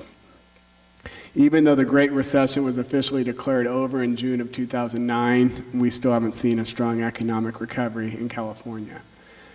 So how does the governor propose to get out of this quagmire? Well, cuts, and lots of them.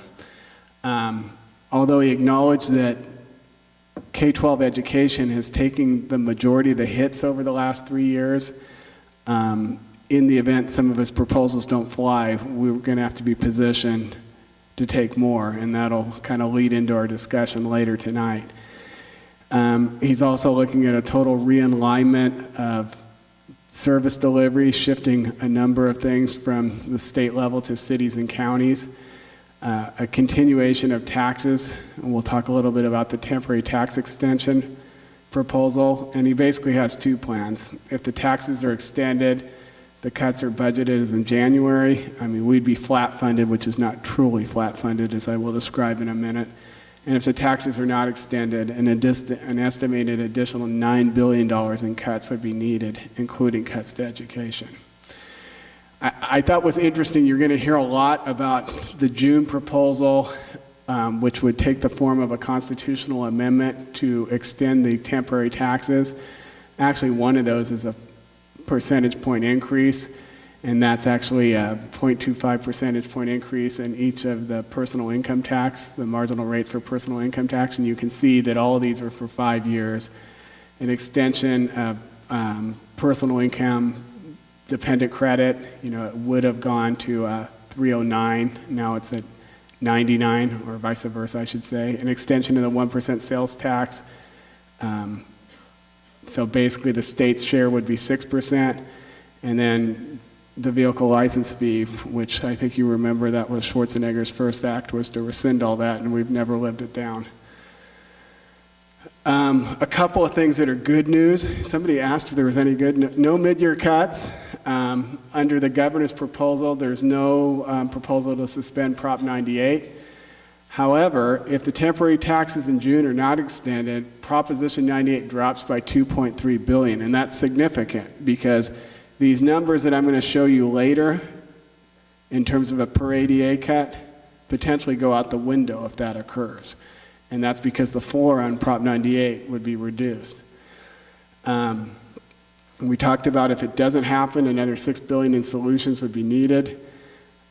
One good thing about the governor's proposed budget, mandates are funded, not the entire backlog, but at least he's keeping current with what's supposed to be paid out. The outlook, we were hit extremely hard during the recession, the subprime meltdown. Our unemployment rate is still 12.4%, it's third highest in the nation. We've lost 1.3 million jobs since the employment peak. Obviously, construction employment was hit hard. Some good news here, UCLA says that there will be an economic recovery. Interestingly enough, they identify education, healthcare, exports, and technology as the sectors that will lead the way. And coastal cities will thrive while the Inland Empire and the Central Valley will struggle, presumably because if you look at a map of where the subprime mortgage meltdown, those are the areas that were hit the hardest. However, the governor's budget expects that labor will continue to struggle. Okay, so let's talk about flat funding. The governor's proposal with respect to the tax extensions holds us harmless, but he needs 2/3 in each house to get it on the ballot. The only mechanism to get it to the voters is a constitutional amendment, and since it involves taxes, he's going to have Republicans in the House cross aisles, both in the House and in the Senate. So that's the first thing, and he needs 2 in each to do that. Then that's accompanied with this whole realignment proposal, which, as you probably know, includes eliminating redevelopment agencies and the like, which is highly controversial. And the realignment will also require 2/3 to get out of the House. But once you get it to the voters, then it's our understanding it's a simple majority vote at that level. Okay, so where does that leave us? Well, if we're flat funded, and the reason it's not truly flat funded will be shown on the next slide. If the temporary tax extensions are approved, we take about a loss of $19 per ADA, and that's because of the interrelationship between the COLA and the deficit. However, if option 2 and a $2 billion reduction in funding basically we have to plan for at least 330, and if you include the $19, it's $349 per ADA. So that's about $4.7 million, although Meg's numbers might differ a little bit from mine. So our worst case is starting with the $5.6 million that we knew we had to cut, and then looking at the potential for option 2, which would be additive to the 5.6, that's how you get to the $10 million.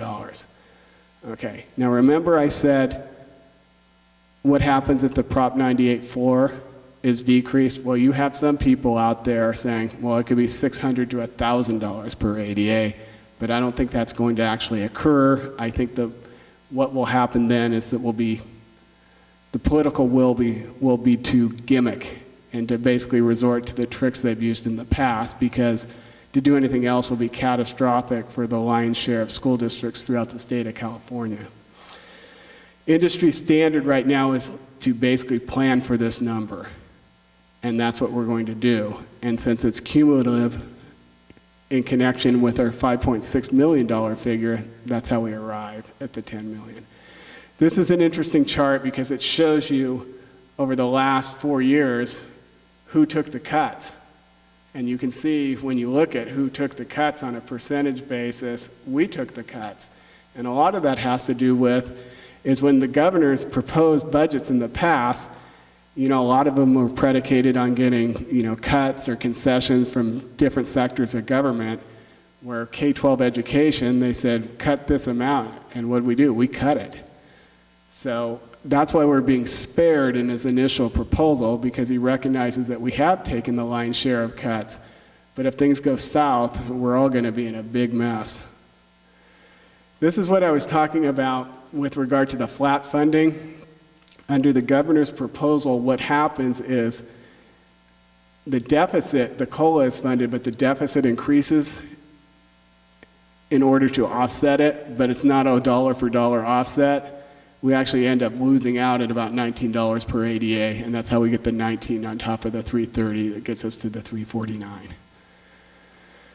So when we're looking at how we have to prepare, obviously we'll look at our declining enrollment, our reserve levels. We'll look at the state factors, including the economy, the election. And for us, we also have what's going on with the unification. So we're looking at how all those variables interact, which really gives us 4 scenarios we're probably looking at.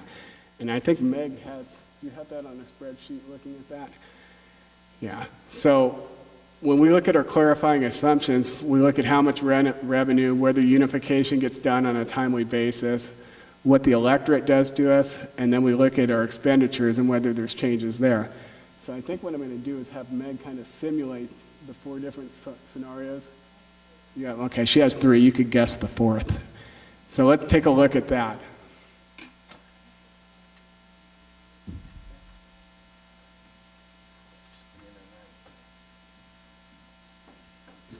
While Meg's doing that, let me just comment on the governor looking at RDAs.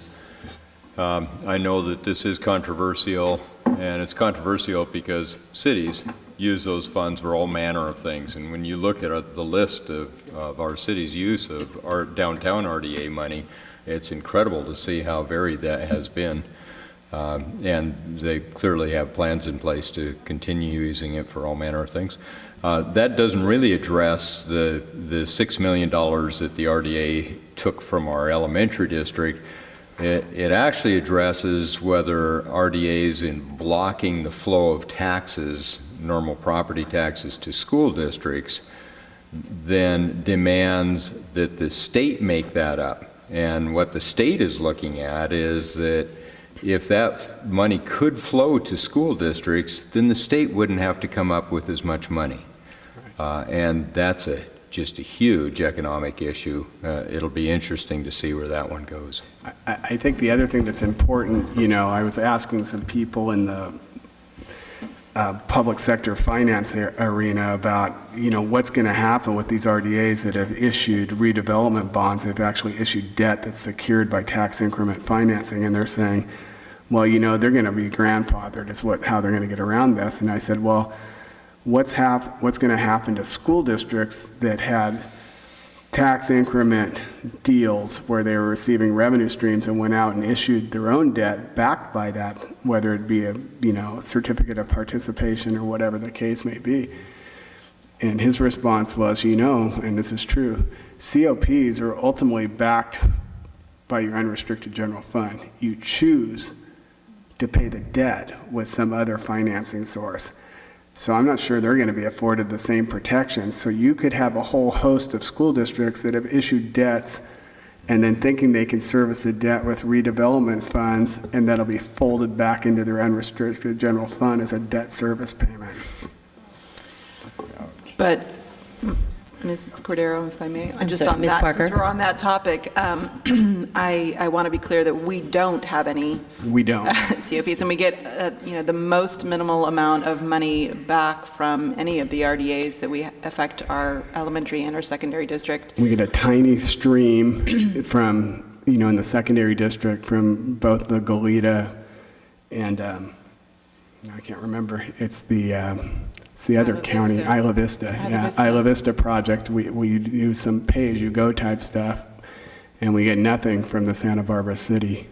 But I just want to say that, even now, I've been sort of surprised at some of the local media articles on it because they haven't come to the school district for comment.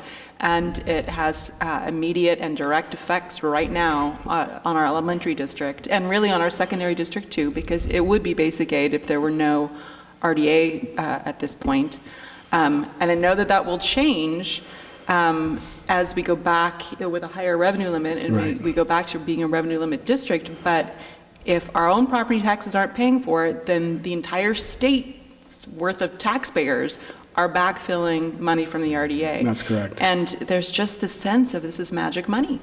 And, but it is diverting money from schools, and the county general fund is hit hugely by it, and even the city's own general fund is hit by it. So I really do think it deserves a very hard look right now. And I was just going to add, because there was a kind of a reporting error in the local media recently about the amount of money that would come to us if this RDA piece goes through, because in fact, not being in basic aid, we're not going to get that money. So if people think there's this pot of gold there in the short term, unfortunately, that's just not true. Yeah. Mr. Aaron has a comment. Just a simple question, Dr. Sarvis. Yes, Mr. You Aaron. mentioned the article in the paper listed all of the different projects that have taken place over the 10 years. Did you see that? It was a real nice timeline in the paper. And maybe if you didn't see it, you can't answer the question, but Robin did. Did you see anything in that list that they gave $1 to schools? No. In other words, they spent all this money, but not one single project related to education, our school district. Yeah, and I think that's a point that's being made in Sacramento, that if the RDAs were serving districts, and we know of at least one that actually does, that gives money to the local school district to provide services and programs, then maybe that wouldn't be such an issue, but they really withhold money that would otherwise flow to school districts. Therefore, the state has to make it up. And I'm surprised as well that the media doesn't seem to be aware of what that issue is. Okay. Ms. Jete? Okay. Basically, what we've done here is wait a second.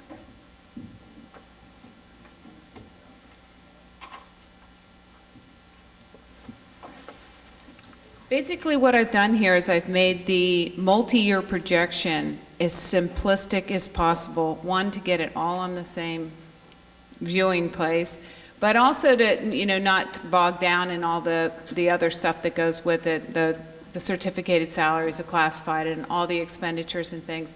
So basically, what I've started here is this is 2010, unrestricted funds only. We have a beginning balance of beginning balance of 8.5 million. Then we went to revenue of 88 million, expenses 79 million. These are transfers in and out, including our contribution, and we end up with an ending fund balance of 4.9 million. That 4.9 million starts at 11/12. This is an estimated fund balance. So then the estimated fund balance starts at on 2011-12. Our anticipated revenue is 87 million. Before I go on, this is with no unification and no additional state cuts. So the taxes pass and the taxes pass and we don't get unification. So this is basically what you saw at first interim because we didn't know anything about the additional state cuts. So this number used to be 5.6 million, as you remember in the first interim, but I had to add the additional $19 that Eric was talking about previously per ADA, which is about 257,000. So that brings me up to 258,57,051. So then what I did here is, if you remember in the first interim, I had a plug in here in the expenses of the 5.6 million. It's not a plug, it's a placeholder to show that that's how much money we had to decrease our budget to make our 3%. So that 75,000 had that 5.6 million into it. So my formula here takes that out and adds that back into here because we haven't made those cuts yet. We haven't determined where we're going to make those cuts. So if we do nothing, we're in the hole 2.2 million. So right now, if we did the 5.85, we would have an ending fund balance of 3%. Okay? So this, of course, if we do nothing now, that starts up with a negative 2.2 million, and it just grows. Okay? So the next scenario is unification, no additional state cuts. So what I did here is exactly the same scenario, only you see right here, it's increased from 87.9 million to 93.85 million. And that has the 5.9 million estimated that we should get from our unification. So in that scenario, putting back the 5.8 into this number here and having the 5.9 million in here, there's about our 3% right there. So it's a wash, almost a wash. Okay, so the worst case scenario is no unification and more state cuts. So as you can see in 10-11, I have 87.9 million, just like I had in 12-13 because there's no unification. I have the 75 million that has the 5.6 in it, so I have to add that back in, plus the 4.4 million, or almost 4.5 million, and that's the $330 times 13,529 ADA. So that's the number in February. Today, as of today, that's the number we have to hit. A worst case scenario, because I think we've all kind of agreed that we can't count on unification until it happens, and the more state cuts is going to happen in June. So we have to prepare for the worst if the taxes don't pass. I don't have good news. Well, what this means is that we need to prepare for the possibility of $10 million in tax cuts, in spending cuts. We need to prioritize those cuts so that if we do get unification, we can bring it back, so that if the spring measures pass, we can bring them back. And we probably won't know the outcome of any of this until later this spring, in June. Yeah, that's okay. I mean, the fourth scenario is unification and more state cuts. Right. Which you would just invert that was the fourth scenario. Sorry. Okay. But you still got a plan for the worst case. This is the worst case scenario. And unification and more cuts. I could put that in. Do you have any sense of what that was? I assume it was somewhere between 5 million and 10 million in cuts? What I'll do is just put, make this 93 million right here, and that the cuts, everything else still happens down here, but if we increase this by 5.9 million, you'll get an idea of what the number is down here. Okay.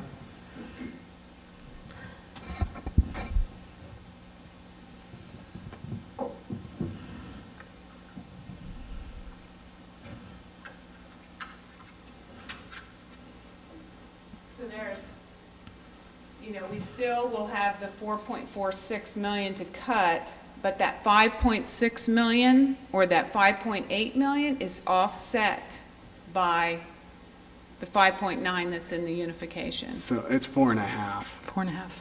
4.5 under that scenario.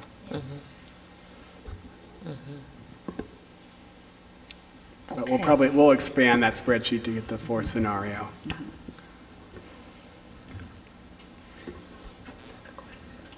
That's all I have, sorry. Okay. I wish I had better news. Thank you. Ms. Deacon and then Mrs. Parker? So clearly, we want the election to be positive. And I'm just wondering, already, I'm sure organizations like CSBA are gearing up, the CTA, what can we do to mobilize people? I mean, are feelers already going out about ways to disseminate the message that we need? Well, you know, it's interesting, I didn't mention this, but all the budget trailer bills, the governor's target is to have all those done by March 1st, with the exception of, the constitutional amendment issue. So all the enabling legislation that would make all his other initiatives are all supposed to be done within that time frame. I don't know if any of the alphabet groups have put together resolutions in support or not. I mean, I would imagine that will be coming, but I haven't heard anything so far. I mean, we just saw Schwarzenegger did such a terrible job at it, and it seems like in this go-round, there really needs to be a lot of mobilization. And I can think of local groups like the Ed Foundation that, have done such a great job for us in the past that would probably help, but people are going to have to start mobilizing soon to get on message. It's interesting because I made this comment to Meg the other day, is that I think one of the things that, I applaud the governor in the sense that we've been saying, in our business, you can't balance this all on one side of the ledger or the other. It's got to be a combination. Unfortunately, because of the paralyzation of prior legislatures and the governor, we're paying for all those gimmicks. And, when a district starts going negative, if they're really in bad shape, it's rare that a county office or the state's going to ask them to self-correct entirely in 1 year. And that's what the state has always tried to do, but they've always done it via gimmicks. Where what they really should have done is, I think, put some kind of multi-year fiscal recovery plan in place that was achievable, and they didn't do that. So because that did not occur, now we're dealing with this. And if there's ever a good example of the compounding effect of not addressing something, this is a good one right here, because the state did not address it. Thank you. Ms. Parker? So at the end of February, beginning of March, we are going to see, we're going to put together a plan that we'll be voting on that cuts $10 million globally, with that explicitly spells out if we don't have to, if this scenario passes, if the tax is passed, then instead it'll hit 4.5 if we unify, so that every scenario is covered, so that we can back out if we can and if we need to. I think it will be, we can lay out the scenarios, but I think the only way that we can do that and keep it orderly is do it in a numerical order or something, and then you can, we could have a caveat that, we won't need to implement, or we can rescind, or whatever the case may be, but I think it would be, if, let's say we have 100 recommendations and we have 4 scenarios, I think it would be unwieldy to bring 400 items, that's... So maybe we can just rank things as we... That's what I'm kind of thinking. We can numerically, we can use maybe, I don't know. We'll figure out some kind of ranking system. Yeah. Well, I would hope that, that we would talk about resolutions that support, for example, CSBA positions, but I think that we just need to make it really clear in our own community that this will be the result if the governor is not successful in getting that on a ballot, and if voters then turn around, if it does go on a ballot, if they reject it. We just need to constantly tie that together so that it's really explicit. And just one other comment, because I know it's going to tie into something I'm going to talk about in a minute, is I see the scenario here for us as a little bit analogous to like 07, 08, so just much worse in the sense that our strategy is going to be twofold, and you know, we're putting our heads together thinking about how can we increase fund balance in the current year, which we've already started with the freeze, at the same time knowing that we're going to have to deal with the structural deficit. So, you know, we do both at the same time, because any dollar we can save this year will give us more buffer, you know, and we just want to have that cushion, you know, if we can do it. And then, you know, if things come to fruition and we get our best case scenario, that doesn't hurt us, because there's just so many unknowns down the road, you know. So I think you'll see the plan we put together will look remarkably similar to the first one we did, which is we'll do a number of things, probably asking you to shift things, knowing that they're just one time in nature, to increase fund balance, and then we'll have the whole list to deal with the 10 million. So I just want it to be clear that those aren't supposed to be mingled. You don't get to the 10 million by taking a bunch of one-time solutions and adding them to. That's separate and apart. One's going to be basically the focus to increase fund balance, which I imagine most of those will be innocuous, and then the other will be to address the structural deficit. Okay. Yes, we'll have public comment. Lane Wheeler? Madam President, Yes, are you waiving the requirement that we only allow speakers to speak 3 times? I apologize. You know, I almost counted them. There were several he submitted that he didn't actually speak to. Were you keeping count? I think he's spoken 3 times. May I? Okay. I don't mind waiving it, but as long as we recognize that we are. I was, yes, I would like to allow, as representative of one of our bargaining units, to speak more than 3 Just give you a times. real quick update. I was at a meeting this week with CTA. They're already actualizing our forces to address this issue. There's a couple of key components that we will be working on. Obviously, something regarding a campaign if it gets to the ballot.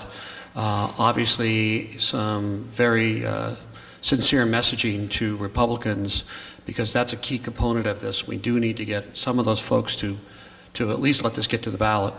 And that's a piece that I think all of us could work on, because not that our community reflects so much the state, but we certainly have, I think, extended connections to folks throughout the state, and that's a really significant piece. But also that, you know, we're organizing right now and looking at ways to join with our brother and sister organizations to do our very best to have a very centralized message that speaks to the significance and importance of this. So we're organizing, and I will keep you abreast of that. Thank you very much.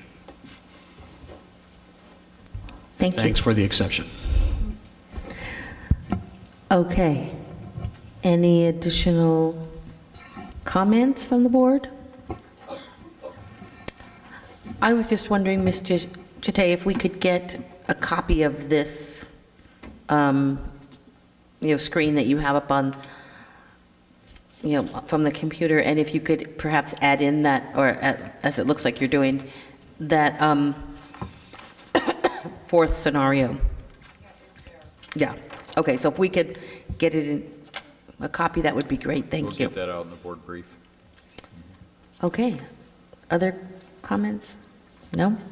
All right. I think we are going to, because of the late hour, we will pull item F4. And we, I think, took care of all of our, nope, I take that back. We need to return to item D11. I'll just ask a simple question. Okay, Mr. Herron? This $74,000 is funded from the refunded general obligation bonds, but yet we have never changed our position about giving those funds back to the taxpayers. I saw a board brief saying we'd like to, and there's reasons for it. We saw a legal opinion saying we could, but we're spending $74,000 before we've given authority to do that. And is that okay? Well, wait. the board brief basically said there was technical difficulties with invoking the call. You really couldn't invoke the call until 2018 unless it was from residual amounts in the project fund, which is basically just a way to not deal with IRS arbitrage regs. So that's the first thing I want to be clear about. Whether the board wants to bring that back as an action item, we just technically, it's not feasible to do. So we didn't feel like it was necessary to bring back. But if that's what the board's pleasure is, we could do that. I Ms. will Parker? tell you that I think you'd be safer if we did approve it. Mrs. Parker? I'm trying to remember now because it's been more than 2 years at this point since we made the call that we would attempt at least to Right. return the money to taxpayers. Now it turns out that it is in fact not feasible to do that. And I cannot remember the action that we took around that, because if we took action, then we should rescind that action. And I I honestly believe there don't was remember. an action, so we can bring back a rescission of that action, because one of the things that I think we will want to try and do as it pertains to our previous item is looking at where we've spent money out of the unrestricted general fund that could be reimbursed from those bond proceeds as a mechanism to increase fund balance. And I think in my board brief, you saw repaying back the debt service payments on the municipal lease for Washington and other things like that, if we can find that they're legally permissible and if we can get creative enough. So we can bring it back for rescission at the next meeting, but I think it would give us some flexibility in trying to increase fund balance. And I would be happy to see that. We do have a special meeting. I mean, I'm conscious of that we're trying to get this contract awarded. If we could do it on a consent for that special meeting, we could have both items. Okay. I think that would be reasonable. I have no problem approving this as long as we know that it's money that we haven't, that on the one hand, you think we can spend, but we're going to document it at the next meeting. So I have no problem moving to approve. So, I'm sorry, you're making a motion, I'm Mr. moving to approve D11 with the caveats that I mentioned. Okay. Do we have a And we'll second bring for it back that? for rescission. Can I just ask, and I know you've already gotten legal opinion on whether in fact we can use it or how that works, but you might want to just run it by council what the rescission piece might trigger. Sometimes you're never sure what undoing something that you may or may not have done a certain way might. Well, I did have confer with domino council whether they thought I needed to take it back to the board, and they said no. But if the board wants me to, then I'm going to, but I can still ask the question. I think they arrived at that conclusion on the basis of it was not feasible to implement, but that's, I can bring it back and we can do that. Well, let me just say about this item, we need to move forward on this item at some point very soon. If you can do that tonight, that's fine. We would have to find the funding for this regardless, but we can bring that back for action, and I think we'd be better off to do that. I made the motion, so. We don't have a second yet. Do we? I'm a little unclear. If we move it tonight, We could move tonight and you could not designate the funding source. okay. You would obligate the district and just force me to find the funding source, which we could wait a week to do. Okay. All right, then I'll second the motion with that caveat in place, if that's okay with you, Mr. Harris. Definitely. Okay, I'm a little, I guess I'm a little confused. What the difference would be between waiting a week to approve this versus waiting a week to approve the funding source?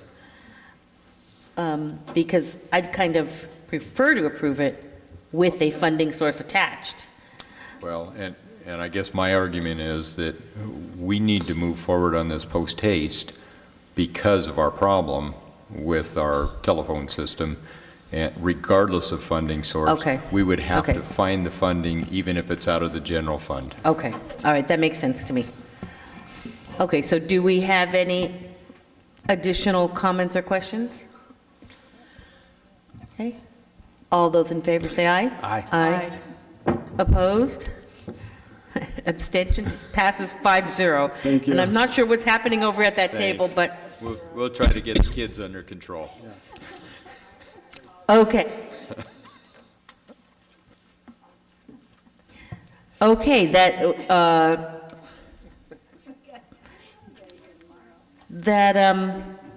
takes care of the consent agenda. Coming events, we have a special board meeting next Tuesday, February 1st, at 5:30 here in this room. We have a very limited agenda. However, it will take some time. We will be interviewing the various search firms that we are considering hiring for the superintendent search, to conduct the superintendent search. Are there any other, next Tuesday, February 1st? Do we have a training class coming up? It's in March? Okay. Okay. Are there any additional coming events that we need to be aware of? No? Okay. Our next regularly scheduled board meeting will be February 8th at 6:30. And are there any future agenda items that we want to bring up? Ms. Teagan? I would like to go back to this notion of the resource officer for Santa Barbara High, and I feel like it's stalled a little bit. I know there's been discussion with Cam Sanchez, but maybe we need to sit down with him, actually, and a couple of board members, or I don't know what configuration that discussion might take, but I feel we need to just kind of keep applying pressure there, because I feel like nothing has really happened the way it should. So I would like to put that on a future agenda. Also, when are we putting out the call for people to serve on the Q&R bond oversight committees? We're putting it out now. We're So I looked already on the notified website today and publications. I did not see a link for applications. It was just posted today? Okay, that's why I didn't see it. Okay, all right, thank you. And now, Okay. even though we've gone to the publications, they won't actually publish tomorrow with that in it. So, we're still a number of days away, depending say on that the again? newspaper. Oh, okay, that's fine. I just wanted to let a few people know that applications were available online. Okay. So, I didn't even know we had posted it today. okay. Thank you. Because it wasn't there this morning. Thanks. Real quick, I've had a couple of questions on the whole topic of whether we charge indirect fees on donations.